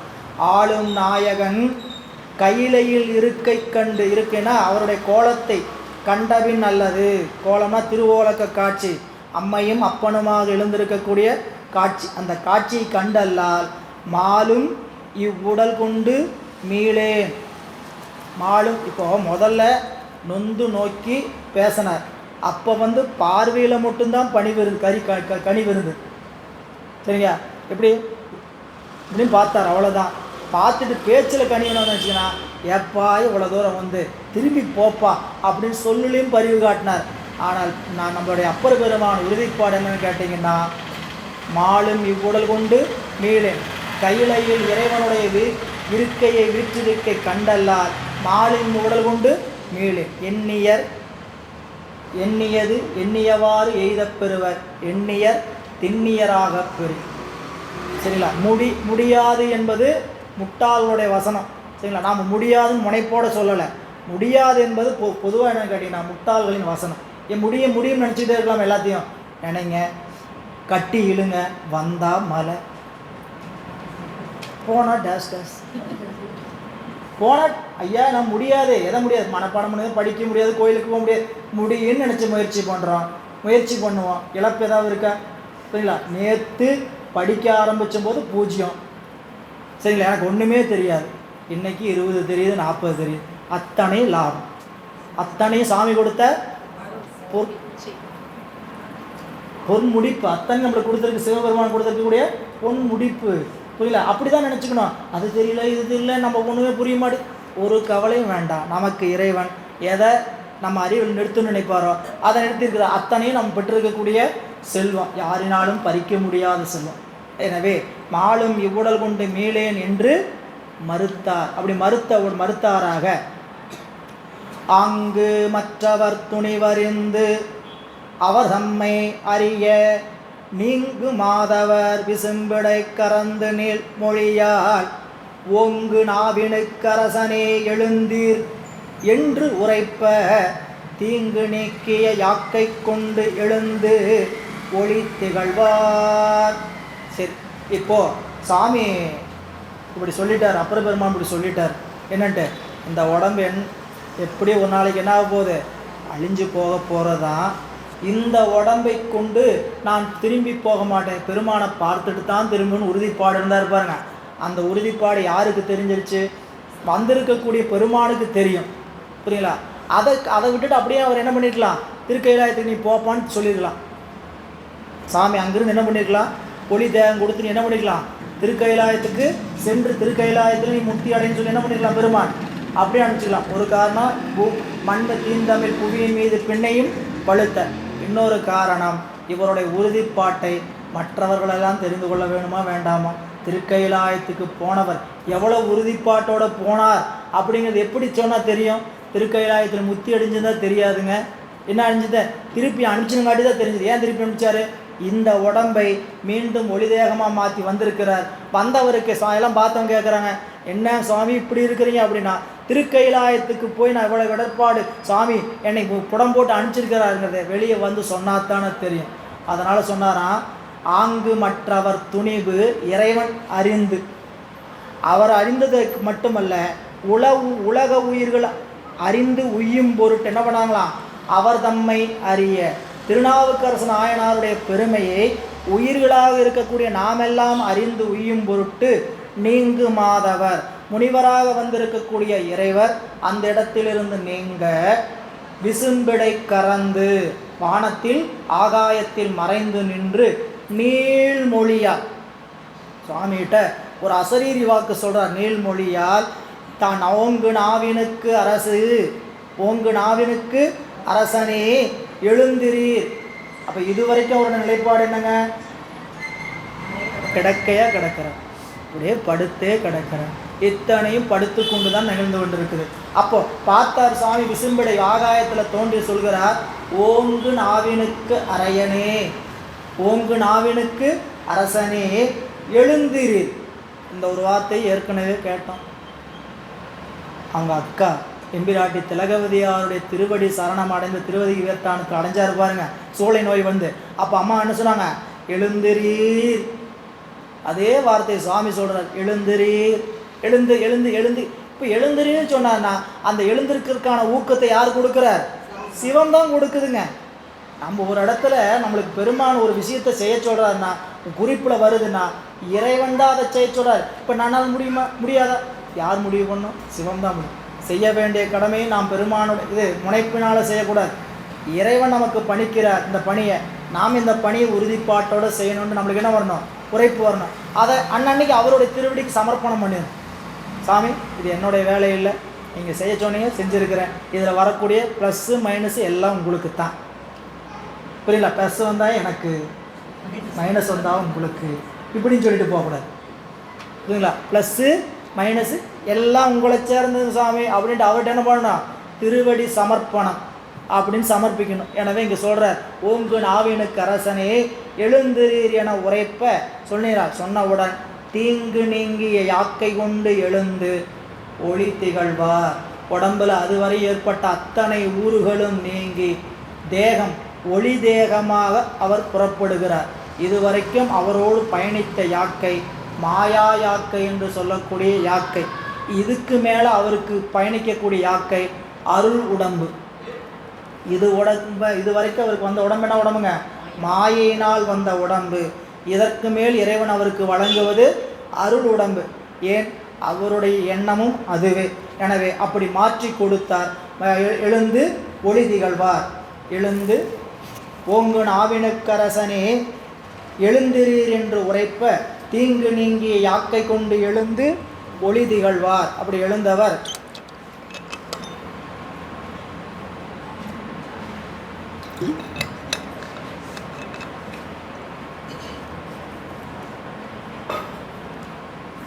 அண்ணலே என்னை ஆண்டு கொண்டருளிய அமுதே, விண்ணிலே மறைந்தருள் புரி வேதநாயகனே, கண்ணினாள் திருக்கையிலையில் இருந்த நின் கோலம் நன்னி நான் தொழ நயந்தருள் புரி என பணிந்தார். திருக்கைலாயத்தை காண வேண்டும் என்கின்ற விருப்பத்தை எப்படி காட்டுறார்? சாமி, எனக்கு திருக்கைலாய காட்சியை காட்டுங்கள். சாமிகிட்ட கேட்குற, பெருமானை திருக்கைலாயத்தில் நீங்கள் வீட்டில் காட்சியை இந்த கண்ணினால் தொழும் வாய்ப்பை எனக்கு என்ன பண்ணுங்க, கொடுங்கிறார். அதான் சொல்கிறார் இந்த பாடலில், அண்ணலே என்னை ஆண்டு கொண்டு அருளிய அமுதே, விண்ணிலே மறைந்தருள்புரி வேதநாயகன். இந்த 3 சொல்லும் 3 வகை பொருள் காட்டுறார். என்ன?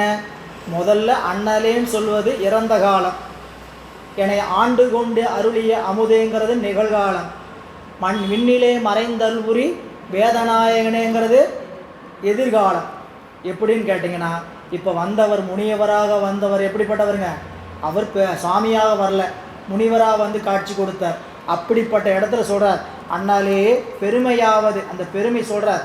அந்த ஆண்டு கொண்டு அருளிய அமுதே அப்படின்னா, ஆண்டு கொண்டு இங்கே சாமி இங்கே வந்து திருவதி வீரட்டானத்தில் ஆண்டு கொண்ட முதலாக எல்லாமே என்னதுங்க? பெருமானுடைய அருட்குறிப்பு, அவருடைய பழைய நிலை. அப்போ பழைய நிலை அது ஆண்டு கொண்டது பழைய நிலை, அது இறந்த காலம். அமுதே என்பது இப்போ சாமி அங்கே காட்சி கொடுத்து கொண்டு இருக்கக்கூடிய நிலைப்பாட்டில் அமுதே. விண்ணிலே மறைந்தருள்புரி வேதநாயக சாமி, இது எதிரில் நின்று சொல்லக்கூடிய அந்த காட்சி எல்லா இடத்துலையும் காண போகிறார் இவர். அப்படி காண்கின்ற காட்சிங்கனால 3 வகை காட்சின்னு சொல்கிறார். விண்ணிலே மறைந்தும் அருள்புரி வேதநாயகனே.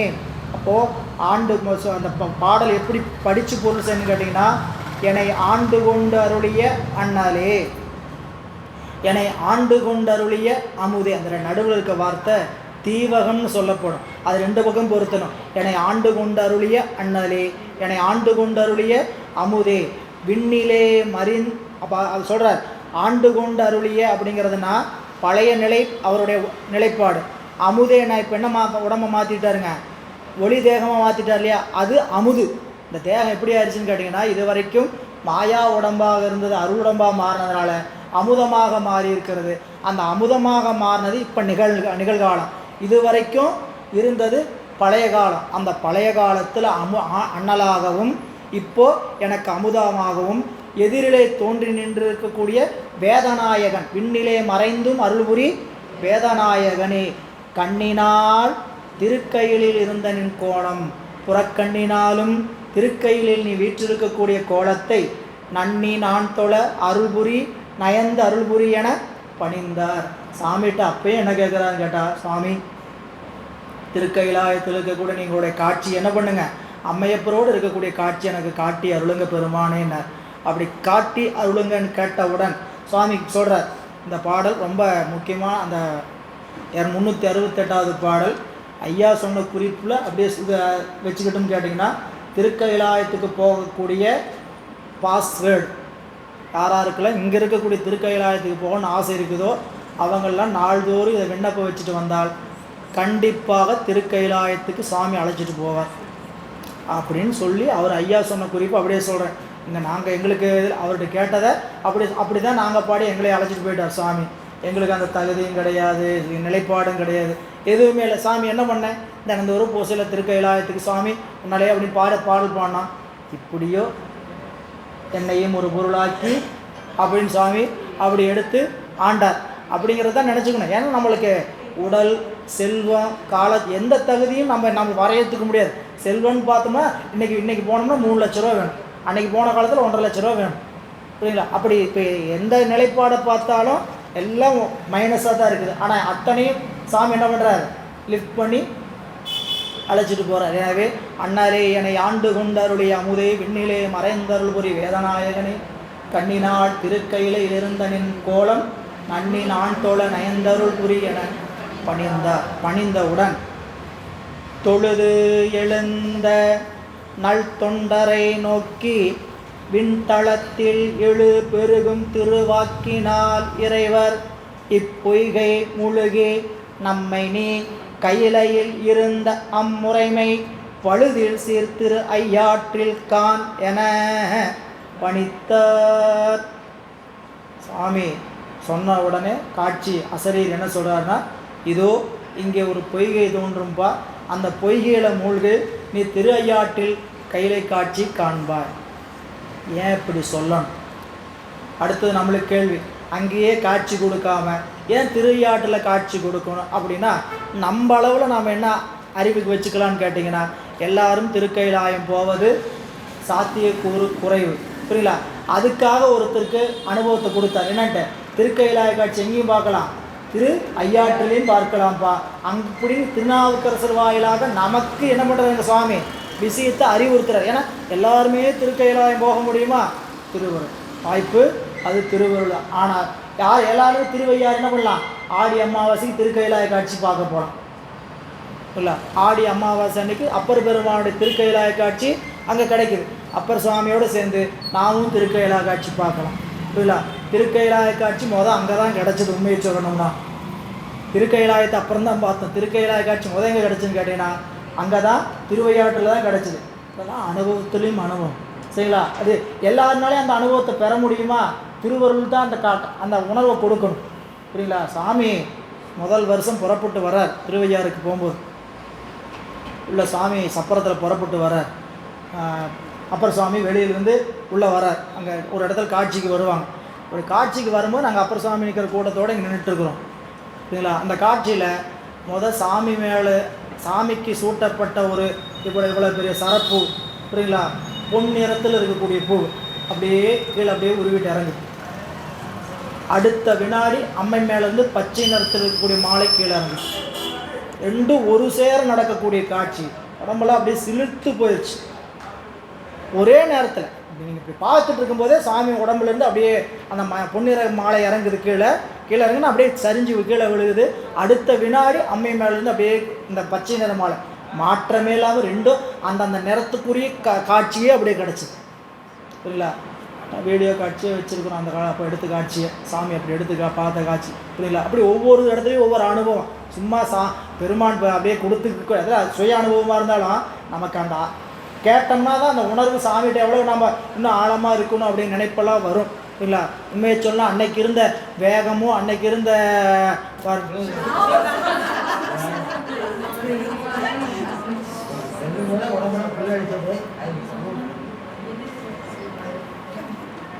அந்த உணர்வு அன்னைக்கு இருந்த வேகமும் இதெல்லாம் இன்றைக்கி குறைவு தான். ஒரு குறைவுனா என்ன கேட்டிங்கன்னா, காலச்சூழல் பனிச்சூழல்னால வேறு இடத்த நோக்கி ஓடிட்டுருக்குறோம். இன்றைக்கி இருந்த நிலைப்பாடே வேறு. சரிங்களா? அப்படியே அதிபத்தருடைய விழாவிலாம் சரிங்களா, கடலுக்குள்ளே போகவே முடியாது. எல்லாத்தையும் அந்த கடல் மேலே ஏற்றி கூட்டிகிட்டு போக மாட்டாங்க. சில அடியார்கள் அந்த திருநாகை காரணத்தில் இருக்கக்கூடிய அடியார்கள் மட்டும்தான் ஏற்றிட்டு போவாங்க. அதிபத்தருடைய அந்த விழாவுக்கு போயிருக்கிறோம். கடல் ஓரம் நின்றுருக்குறோம். சாமி என்ன சாமி இதெல்லாம் உள்ளே வந்து பார்க்குறதுக்கு வாய்ப்பே இல்லையான்ட்டு இருக்கிறோம். கடலில் முழங்கால் வரை இறங்கி நின்றுருக்குறோம். புரியுங்களா? யார் கையை தூக்கி பிடிச்சி படகுல ஏற்றி விட்டாங்கன்னே தெரியாது. 5வது நிமிஷத்தில் படகு மேலே இருக்கிறோம்.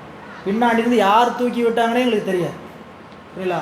கடலுக்கு நடுக்கடலில் போய் அதிபத்தர் மீன் வீசுகிற விழாவை கடலில் நடுக்கடலில் போய் பார்த்தோம். உண்மையாக பின்னாடி இருந்து யார் தூக்கி விட்டாங்கன்னே தெரியாது. இல்லைங்களா? கூட்டமும் இல்லை. சரிங்களா? அந்த இடத்துல சாமிட்டு என்னப்பா இது இப்படி தான் வந்து பார்க்குறது, இதுக்கு தான் இவ்வளோ தூரம் வந்தோமா அப்படின்னு. புரியுங்களா? இப்படி ஒவ்வொரு இடத்துலையும் திருவண்ணாமலை தீபத்தை வருஷம் பார்க்க போக ஐயா நாங்கள்லாம் போய் அப்படியே யாரையும் தெரியாது. திருவண்ணாமலை இவ்வளவு பிரபலமும் கிடையாது. கூட்டம் நல்ல கூட்டம் இருக்குது. கிரிவலம் பௌர்ணமிக்கு ஜோதிக்கு அண்ணாமலை ஜோதிக்கு நல்ல கூட்டம் இருக்குது. புரியுங்களா? திருவண்ணாமலையில் ஒரே ஒருத்தர் தான் தெரியும், தனசேகர ஐயான்னு ஒருத்தர் தான் தெரியும். அவர் எப்படி தெரியும்? ஐயாவுடைய கடைக்கு வந்து பவானிக்கு வழிபாட்டுக்கு வந்தவர், திருக்கோயில் வழிபாட்டுக்கு வந்து டிஃபன் சாப்பிட அம்மாவுடைய கடைக்கு வந்தார்.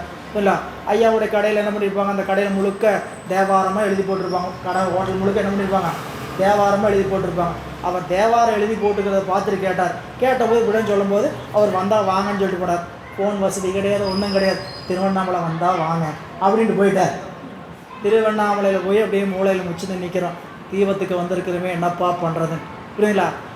அவரை எங்கே நாங்கள் தொடர்புக்கே வழியில் யாரையும் கூப்பிட்டு சொல்ல தனசேன்னு விட்டுருக்குற எங்கே இருக்குது எதுவுமே கேட்கல. அவர் அப்படியே சைக்கிள் எடுத்து அந்த பக்கம் வந்துட்டு இருக்கிறார். மூளையில் இன்னும் புலம்பிட்டு இருக்கிறோம். சைக்கிள் எடுத்து அப்படியே வரார்.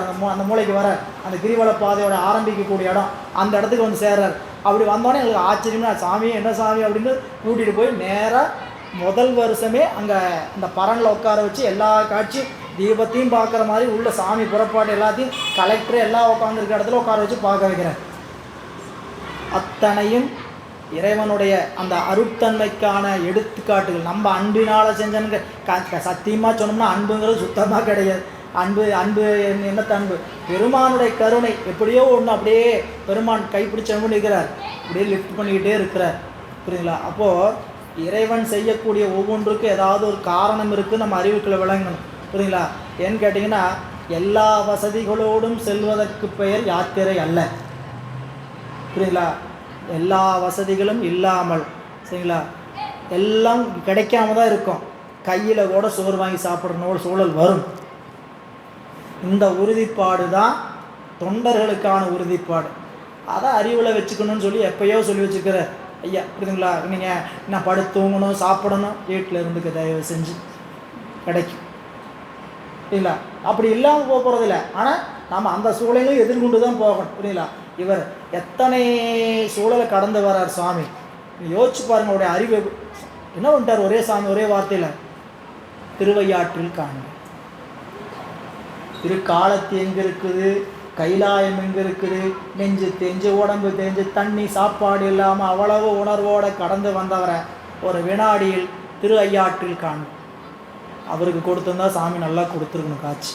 என்ன பண்ணிட்டார் சுவாமி, இப்படி திரும்பி அனுப்புனாதான் இந்த பூமியில் இருக்கக்கூடிய அறிவு மக்கடைகளுக்கு புரியுங்கிறதுக்காக சாமி என்ன பண்ணிட்டார், திரும்பி நீ போய் உணர்த்துப்பான்ட்டு நம்மளை போட அறிவிலிகளுக்கு உணர்த்த வேண்டும் என்பதற்காகவே திருநாவுக்கரசர் பெருமான் என்ற ஒரு உயர்ந்த தொண்டரை மீண்டும் திருவையாற்றிற்கு திருப்பி அனுப்பினார். இப்படிதான் நம்ம வச்சுக்கணும் அமைதி. எனவே இங்கே சொன்னவுடன் தொழுது எழுந்த நல் தொண்டரை நோக்கி, அப்படி எழுந்தவரை நோக்கி விண்தளத்தில் எழும் பெரும் திருவாக்கினால் இறைவர் அசரீரி வாக்கினால் இப்பொய்கை மூழ்கி, இப்பொய்கை புரியலா அப்படின்னு சாமி எங்கள் பக்கத்துலேருந்து காட்டுறார்.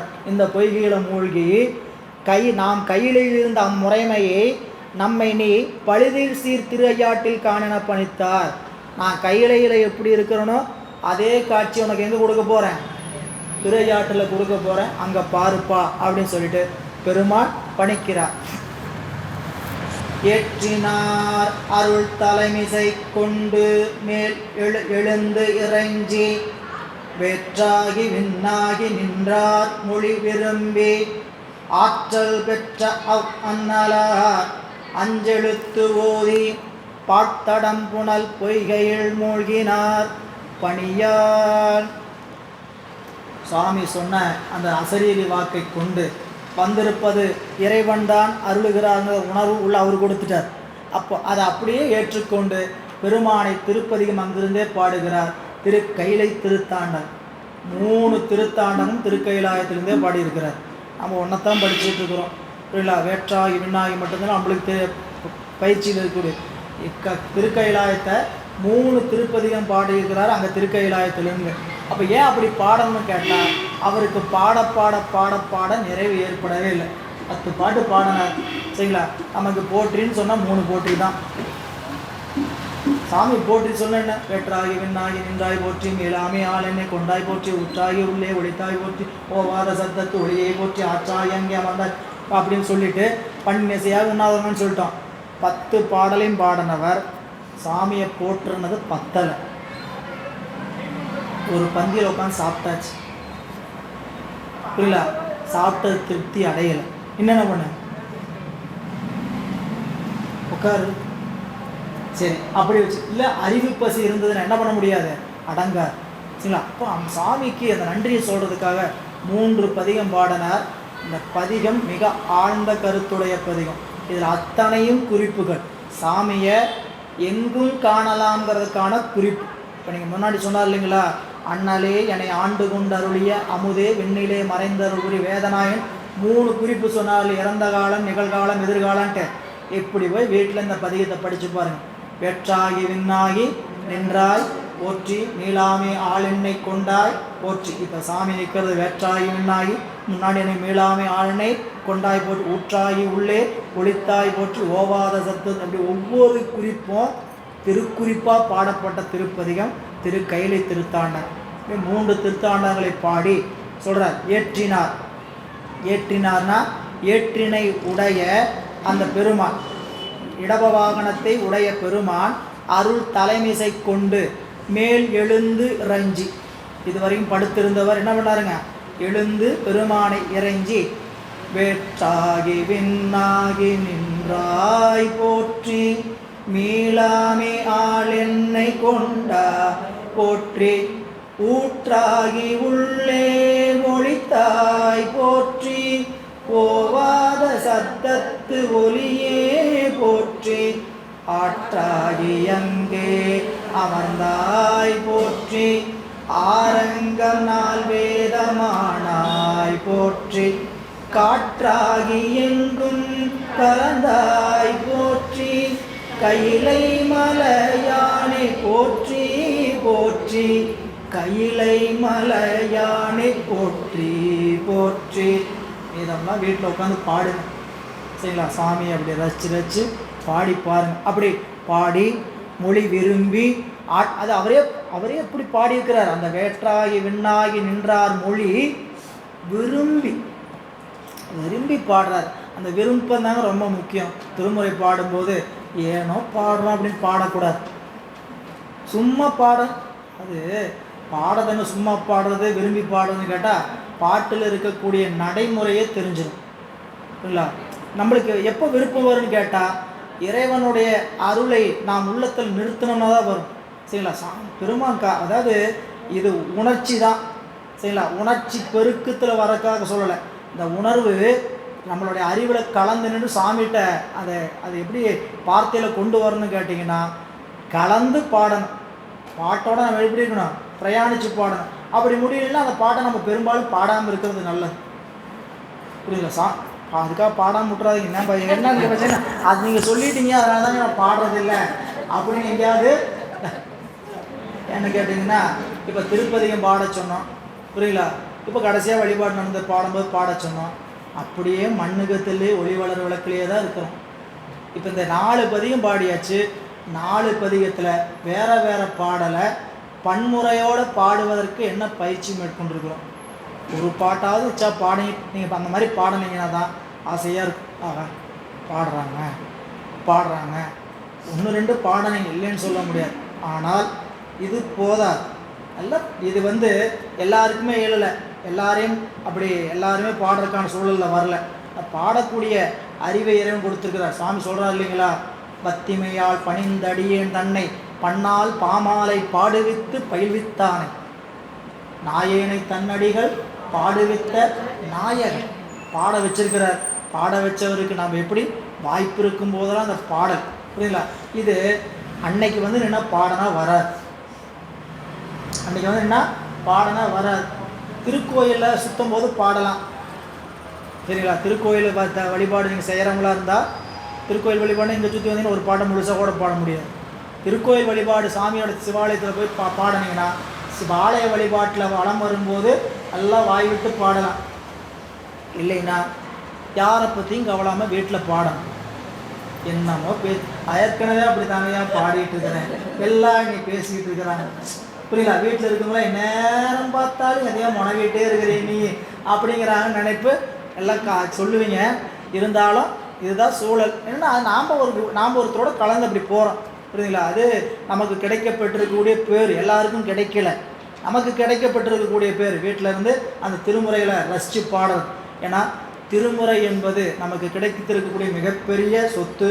அந்த சொத்து நம்மிடத்துல சாமி கொடுத்துருக்கிற நம்மளுக்கும் பாடுறதுக்கு ஒரு வாய்ப்பு கொடுத்துருக்கிறார் புரியுதுங்களா.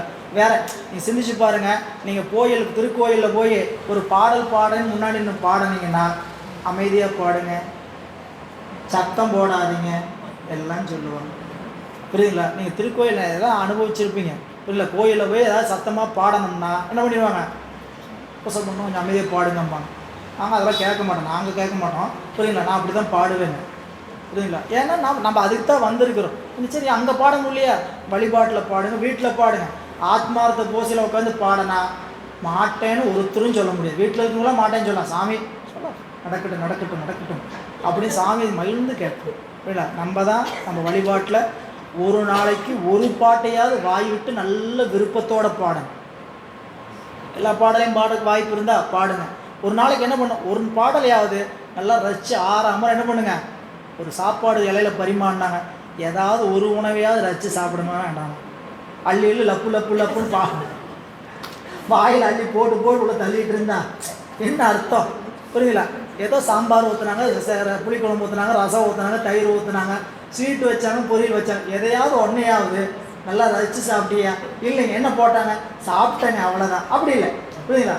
வாயில் போட்டோம்னா ஒன்றையாவது ரசித்து சாப்பிட. அது மாதிரி ஒரு பாடலாவது அறிவுக்கு இல்லைன்னாயிட்டுனா அப்படி போய் வரணும் இல்லை. அப்படி வந்ததுன்னா நாளுக்கு நாள் உங்களுக்கு அந்த உணர்வு வர ஆரம்பிச்சிடும். அதனால் வேற்றாகி விண்ணாகி நின்றார் என்ற மொழி விரும்பி ஆற்றல் பெற்ற அண்ணலா திருவருள் வலிமை பெற்றுட்டே இருக்கும். உடம்புல என்ன வந்துருச்சு, திருவருளுடைய ஆற்றலை பெற்ற நம்மளுடைய நாயனார் அஞ்செழுத்து ஓதி பாட்டடம் புனல் பொய்கையில் மூழ்கினார் பணியா. சாமி பணித்தமையால் என்ன பண்ணிட்டாரு, அந்த பொய்கையில் மூழ்கிறார். மானசரோவரில் போய் மூழ்கிறதுனா சாதாரண வேலை இல்லை புரியுங்களா. மைனஸ் புரியுங்களா. மேலே இப்படி மூழ்கிட்டு எழுந்துருச்சுன்னா மேலே பூரா பனிக்கட்டி விட்டுட்டு இருக்கும். தண்ணி என்னவா மாதிரி இருக்கும், பனிக்கட்டியாக மாறிடும். அது மட்டும் ஆகுன்னு நினச்சிக்க வேண்டாம். அந்த காற்று எப்படி இருக்கும், ஊசி மாதிரி குத்தும்.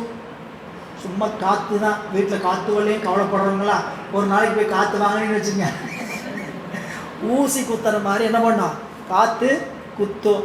அப்படிப்பட்ட இடத்துல சாமி என்ன பண்ணிட்டாரு, தேகம் ஒளி தேகம் சாமியோட அருள் பெற்ற ஆற்றல் பெற்றதுனால ஆற்றல் பெற்ற அண்ணலா அஞ்செழுத்து ஓதி இப்படி பானல் தடங்கடல மூழ்கினார் அஞ்செழுத்து ஓதி. இதுதான் அங்கே குறிப்பு. என்ன மேலே நம்மளுடைய இவருடைய வரலாற்றில் பார்த்தோம், தண்டியடிகளுடைய வரலாற்றில், அமர்நீதி நாயனாருடைய வரலாற்றில் அஞ்செழுத்து ஓதி ஏறினார் தட்டில். எப்படி ஏறினாருங்க, தராசு தட்டில். நான் செய்கின்ற பணி இதுவரைக்கும் எந்த பிழை இல்லாமல் செய்திருப்பது உண்மையானால், சாமி எப்படி சொல்லிட்டு ஏறாரு, நான் செஞ்சிருக்கிற சிவப்பணி இதுவரைக்கும் எந்த பிழை இல்லாமல் நான் செஞ்சிருக்கிறது உண்மைன்னா இந்த தட்டு துளை நேர் நிற்க அப்படின்னு சொல்லிட்டு சிவாய நம அப்படின்னு ஏறினார். தட்டு தொலை நேருந்துச்சு. சரிங்களா? அதுக்கு மேலே அவரால் பரிசோதிக்க முடியல. என்ன பண்ணார்? ஓ, வேலை செஞ்சது தப்புன்னு கேட்கலாம் அப்படின்ட்டு சாமி அந்த துளை நிறுத்தினார். தண்டியடியில் குளத்தில் மூழ்கும் போது அப்படித்தான் மூழ்கினார். இப்போ பிள்ளையார் பல்லாக்கு ஏறும்போது என்ன பண்ணாங்க? 5 எழுத்து ஓதி சுற்றி வந்து பணிந்து வணங்கி ஏறினார். இப்போது நம்ம ஒரு காரியத்தை செய்கிறோம், முடியாது, 2வது பட்சம் என்ன சொல்லி செய்யணும்? 5 எழுத்து சொல். அதுதான் நம்மளுடைய குறிப்பு. அப்போ 5 எழுத்து ஓதி பார்த்தடம் புனல் மொய்கையில் மூழ்கினார் பணியார், சாமி பணித்தமையார். ஆதிதேவர்தம் திருவருள் பெருமை யார் அறிந்தார்? போத மாதவர் பணிவரை பொய்கையில் மூழ்கி மாதோர் பாகனார் மகிழும் ஐயாற்றில் ஓர் வாவி மீது தோன்றி வந்து எழுந்தனர் உலகெல்லாம் வியப்ப. இப்போ சாமியோடைய திருவருள் உணர்வை, அந்த கருணையை உணர்ந்தவர் யார்? ஏன் இப்படிலாம் முடியுமா அப்படின்னா அதை அறிந்தவர் போத மாதவர். நம்மளுடைய நாயனாராகிய போதம், ஞானத்தில் உயர்ந்தவர். போதம் என்பது என்னதுங்க? அறிவு. அறிவில் என்ன பண்ண சொல்ற? அறிவில் தவம் பெற்றவர், அறிவில் தவம் பெற்றிருக்கக்கூடிய சொல்ற ஞான தவ முனிவர். போத மாதவனா ஞான தவ முனிவர். ஆதிதேவர்தம் திருவருள் பெருமை யார் அறிந்தார்? அனுபவிக்கும் நாயனாரே அதனை உண்மையாக அறிந்தாரே அன்றி வேறு யாரினாலும் அறிய முடியுமோ? ஏன்னு கேட்டீங்கன்னா இறைவன் தான் அறிய முடியும். அதனால தான் சிவபிரகாசத்தில் 17வது பாட்டில் சொன்னார். சிவபிரகாசத்தில் 17வது பாட்டு என்ன சொல்கிறாருங்க? ஏற்ற இவை அறனருளின் திருவிளையாட்டாக இயம்புவார்கள். ஏற்ற இவை அறனருளின் திருவிளையாட்டாக இயம்புவார்கள். படைத்தல், காத்தல், அழித்தல், மறைத்தல், அருளல். 5 தொழிலை சொல்கிறதுல அருளல் மட்டும்தான் அருளல் நினச்சக்கூடாது. பார்த்திடின் எல்லாம் அருளல். ஏற்ற இவை அறனருளின் விளையாட்டாக இயம்புவர்கள். அணுக்கள் இடர்கடல் நின்றும் எடுத்தே ஊற்றமிக அருகுறிதல் ஏதுவாக உரை செய்வார். படைத்தல்,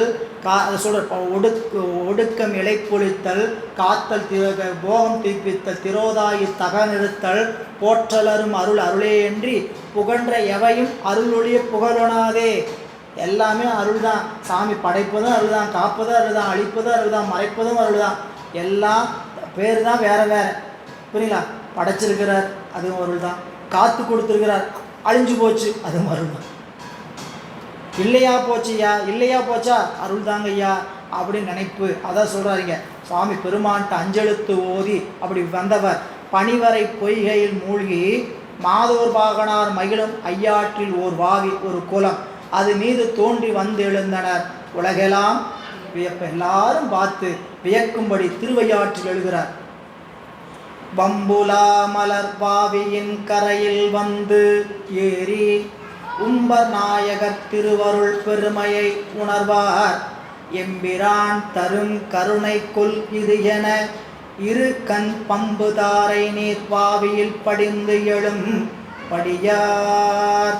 போ, இந்த குளத்திலிருந்து ஏறி வந்தவர் அப்படியே திருவையாற்றில் காட்சியை பார்க்கும்போது எல்லா காட்சியும் அவருக்கு திருவருள் பெருமையாகவே தெரிகிறது. அப்படி நினச்ச போது நினைக்கிறார், சாமி இதுக்காகத்தான் திரும்பி போக சொல்லியிருப்பாராட்டு. இன்னொரு குறிப்பு வச்சுருக்கேன். திருக்கைலாயத்தில் போய் தான் சாமியை பார்க்கணும், திருக்கைலாய காட்சியை பார்க்கணும் அவர் நினச்சார் இல்லையா? அதுவே உனக்கு தப்புப்பா, நீ நினச்ச தப்பு. எல்லா பக்கம் சிவத்தினுடைய காட்சி இருக்கு, நீ முதல் உணர்ந்துக்கோன்னு சொல்லி கூட என்ன பண்ணிக்கலாம் திரும்பி. அதைத்தான் இங்கே 2வது வரியில் சொல்கிறார். கும்ப நாயகர் திருவருள் பெருமையை உணர்வார். இப்போ தான் சாமி என்ன நினைக்கிறாருன்னு கேட்டிங்கன்னா, ஏன் திருக்கைலாயத்தில் காட்சி கொடுக்காம திரும்பி சாமி போக சொன்னார்? இதோ இங்கே வரக்கூடிய அத்தனையும் திருக்கைலாய காட்சியாக தெரியுது. திருவையாரே எனக்கு திருக்கைலாயமாக தெரியுது. திருவையார் மட்டுமல்ல, இங்கே இருக்கக்கூடிய உலகத்தில் சிவபெருமானை அந்தந்த இடத்தில் கொண்டு சென்று கண்டால் அது குறைப்பக்குவம், எங்கும் கண்டால் அது நிறைப்பக்குவம். சரிங்களா? இதை உணர்த்தினார். அந்த உணர்வாராகி அப்படி உணர்ந்தவர் எம்பிரான் தரும் கருணை கொள் இது. சாமி செஞ்சிருக்கிற கருணை. சரிங்களா? ஏன் இல்லாட்டின்னு என்ன இருப்பேன்? திருக்கைலாயத்தில் சாமியை பார்த்தா தான் பார்த்ததை நினச்சிட்டு இருந்திருப்பேன். இது எம்பெருமான் செய்த கருணை கொள் இது என்ன? இருக்கண் பம்பு தாரை நீர்வாவியில். பம்பு தாரை அப்படின்னா பொங்குகின்ற தாரை, கண்ணில் தாரதாரையாக தண்ணி என்ன வச்சுக்கலாம், பாவியில் படிந்தெழும் படியார். அப்படி தண்ணி இருந்தால் மூழ்கி எழுகிறாரு. ஆனால் எழுந்தபோது உடம்புலாம் தண்ணி வருது, கண்ணில் தாரதாரையாக தண்ணி வருது. சாமியை நினச்சி உருகி அப்படி நிற்கிறார். அப்படி நின்ற போது மிடையும் நீர்கொடி வீதிகள் விளங்கிய ஐயாருடைய நாயகர் சேவடி பணிய வந்து உருவார் அடைய அப்பதி நிற்பவும் சரிப்பவும் ஆன உடை அமர்ந்த தம் துணையோடும் பொலிவன கண்டார்.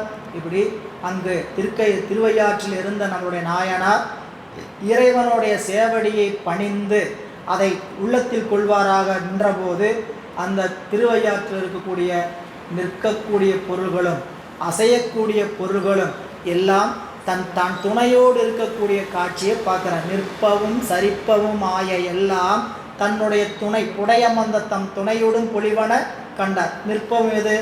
தாவரம் மட்டும்தான் நிற்கக்கூடிய உயிர், புரியல?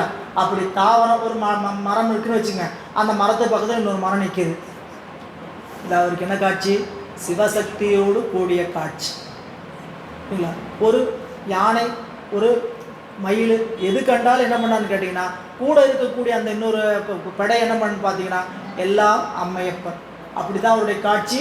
அங்கே நம்ம பார்த்தோம்னா என்ன நினைக்க அங்கே இருந்திருக்கோம், மயிலும் 2 மயில் தான் இருந்திருக்கோம், சேவலும் கோழியும் தான் இருந்திருக்கோம். அவருக்கு என்ன தோணுதுன்னு கேட்டிங்கன்னா, இதோ இதிலும் சிவம் இருக்கிறார், இதோ இதிலும் சிவம் இருக்கிறார், இதோ எங்கும் சிவம் தெரிகிறது அப்படின்னு காண்கின்ற காட்சியெல்லாம் திருக்கைலாய காட்சி அவருக்கு ஆயிடுச்சு. திருக்கைலாயத்தில் போனால் அங்கே மட்டும் அம்மையப்பர் இருக்கிற காட்சி மட்டும் தான் பார்த்துருப்பார். இங்கே எல்லா காட்சியும் சாமி என்ன பண்ணுறாரு, அப்படியே நம்ம பழைய ஏபி நாகராஜன் படத்தை எடுத்து வச்சு அவருக்கு இது டைரக்ட் பண்ண சொன்னோம்னா, இப்போ யாரும் அந்த மாதிரி டைரக்ட் பண்ண மாட்டாங்க. அவருக்கு இது காமிச்சோம்னா அப்படியே சேவலும் கோழி வரும்போது அதில் நடுவில் என்ன இருக்கும், இந்த சிவபெருமானும் அதில் பார்வதி இருக்கிற மாதிரி படத்தை வச்சு விட்ருப்பார். நடந்து வரும்போது அதை அசைந்து இப்படி வரும்போது அப்படி சிவபெருமானும் பார்வதி அசைஞ்சு வர்ற மாதிரி காட்சியை காமிச்சிருப்பார்.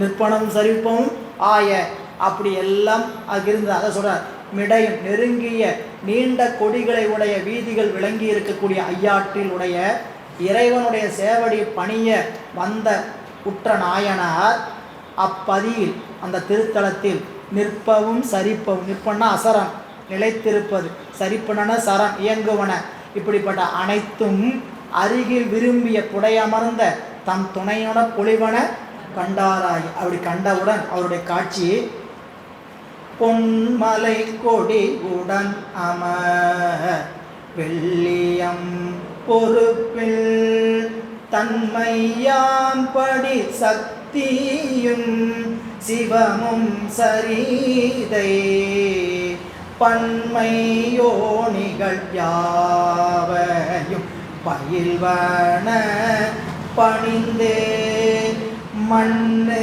மாதவத்தம்பீரான் கோயில் முன் வந்தார். அப்படியே அந்த மாதர் பிறை கன்னியானை மலையான் மகளோடு பாடி போதோடு நீர் சுமந்தேத்தி புகுவார் அவர் பின் புகுவே யாதும் சுவடு படாமல் ஐயாறு அடைகின்ற போது காதல் மடப்பிடியோடும் களிறு வருவன கண்டேனவர் திருப்பாதம் கண்டறியாதன கண்டே. சாமி திருக்கைலாயத்திலேருந்து காட்சி கொடுத்துட்டாராம். உரையாசர் குறிப்பில் சொல்கிறாரு, பெற்றாகி விண்ணாகி நின்றாய் போட்டு பாடினா இல்லைங்களா. இப்படி காட்சி திருக்கைலாயத்தில் என்ன இருக்கும், ஒரே வெட்ட வெளியாக இருக்கும், ஒன்று இருக்கிற மரங்களும் பெரிய இதாக இருக்கும், பொத்தல் காய்தான் இருக்கும். அங்கே என்ன காட்சி தெரிஞ்சுன்னு கேட்டிங்கன்னா, வேற்றாகி விண்ணாகி நின்றாய் போற்றினா சாமி உயிர்களோட கலந்துருக்கக்கூடிய காட்சியில் அங்கே கைலாயத்திலே சாமி படம் போட்டு காமிச்சிட்டு இருக்கிறார் ஆகாயத்தில், புரியல? ஒவ்வொரு காட்சியிலும் சிவம் இருக்கிறத காட்சி காமிச்சார். அந்த காட்சியை பெற்ற உணர்வோடு திருவையாற்றில் எழுந்தார், பார்த்தார். அங்கே இப்போ நீங்கள் சிந்திச்சு பார்த்தீங்கன்னா திருவையாறில் ஆணை வந்திருக்குமா? 2 யானை வந்திருக்குமா? தெரியாது. புரியல. ஆனால் அவருக்கு என்ன காட்சி கிடச்சிது? 2 யானை புறப்பட்டு வருவது போல காட்சி. அந்த காட்சி என்னவா இருந்ததுங்க? சிவபெருமானும் பார்வதியுமாக இருக்கக்கூடிய அம்மையப்பராக காட்சி. அப்படி ஒவ்வொரு காட்சி 10 பாடல் இருக்குது. வீட்டில் போய் படித்து பார்த்து அதில் என்னென்ன சொல். பொன்மலை கொடியுடன் அமர் வெள்ளியம் பொறுப்பில் பொன்மலை கொடியுடன் அமர். வெள்ளியம் பொறுப்பு திருக்கைலாயத்தில் அம்மையோடு இருக்கக்கூடிய காட்சி தன்மையாம்படி அந்த காட்சி சக்தியும் சிவமுமாம் சரிதை தன்மையில், சக்தியும் சிவமும் சேர்ந்திருக்கக்கூடிய தன்மையில் பற்பல யோனிகள் யாவையும், பன்மை யோனிகளானுங்க, பற்பன பிறப்புகளில் இருக்கக்கூடிய எல்லாம் விளங்கும் முறைமையாக பயிர்வன பணிந்து மண்ணு மாதவர் தம்பிரான் கோயில் முன் வந்தார். அப்படியே கோயிலுக்கு வர குளத்துலேருந்து இப்படி தான் கூட்டிகிட்டு வருவாங்க. திருக்கையிலா காட்சி ஆடி அமாவாசைக்கு அங்கே அப்பர் பெருமானுடைய திருமேனி ஒன்று இருக்குது கோயிலில். அந்த கோயிலில் கொண்டு வந்து அந்த குளித்தெழுந்த நாயனார் குளம்னு பேர் அதுக்கு. அங்கே போய் என்ன பண்ணுவாங்க? இல்லை, அங்கே குளித்தெழுந்த இடம். அந்த இடத்துல சாமியை போய் அந்த திருமேனியை முடிக்க எடுப்பாங்க. அங்கே போய் நிறைய பேர் குளிப்பாங்க. நாங்களும் குளிச்சிருவோம். குளிச்சு அந்த அங்கேருந்து சாமியை புறப்பாடு பண்ணி கூட்டிகிட்டு வருவாங்க. அந்த காட்சிக்கு இடையில இந்த காட்சி தான் அவருக்கு கிடைக்குது. புரியல. எல்லாருக்கும் கிடைச்சதா? கண்டிப்பாக கிடைச்சிருக்காரு. இந்த கோயிலுக்கு வரும்போதே பல வகை காட்சிகளை கண்டுகொண்டு திருக்கோயிலில் வந்து சேருகின்றார் என்ற சிந்தனையோடு என்ற சிந்தனையை நிறைவு செய்கின்றோம். திருச்சிற்றம்பலம். என்றும் இன்பம் பெருகும் இயல்பினால் ஒன்று காதலித்து உள்ளமும் நோங்கிட மன்றுளாரடியார் அவர் மாண்புக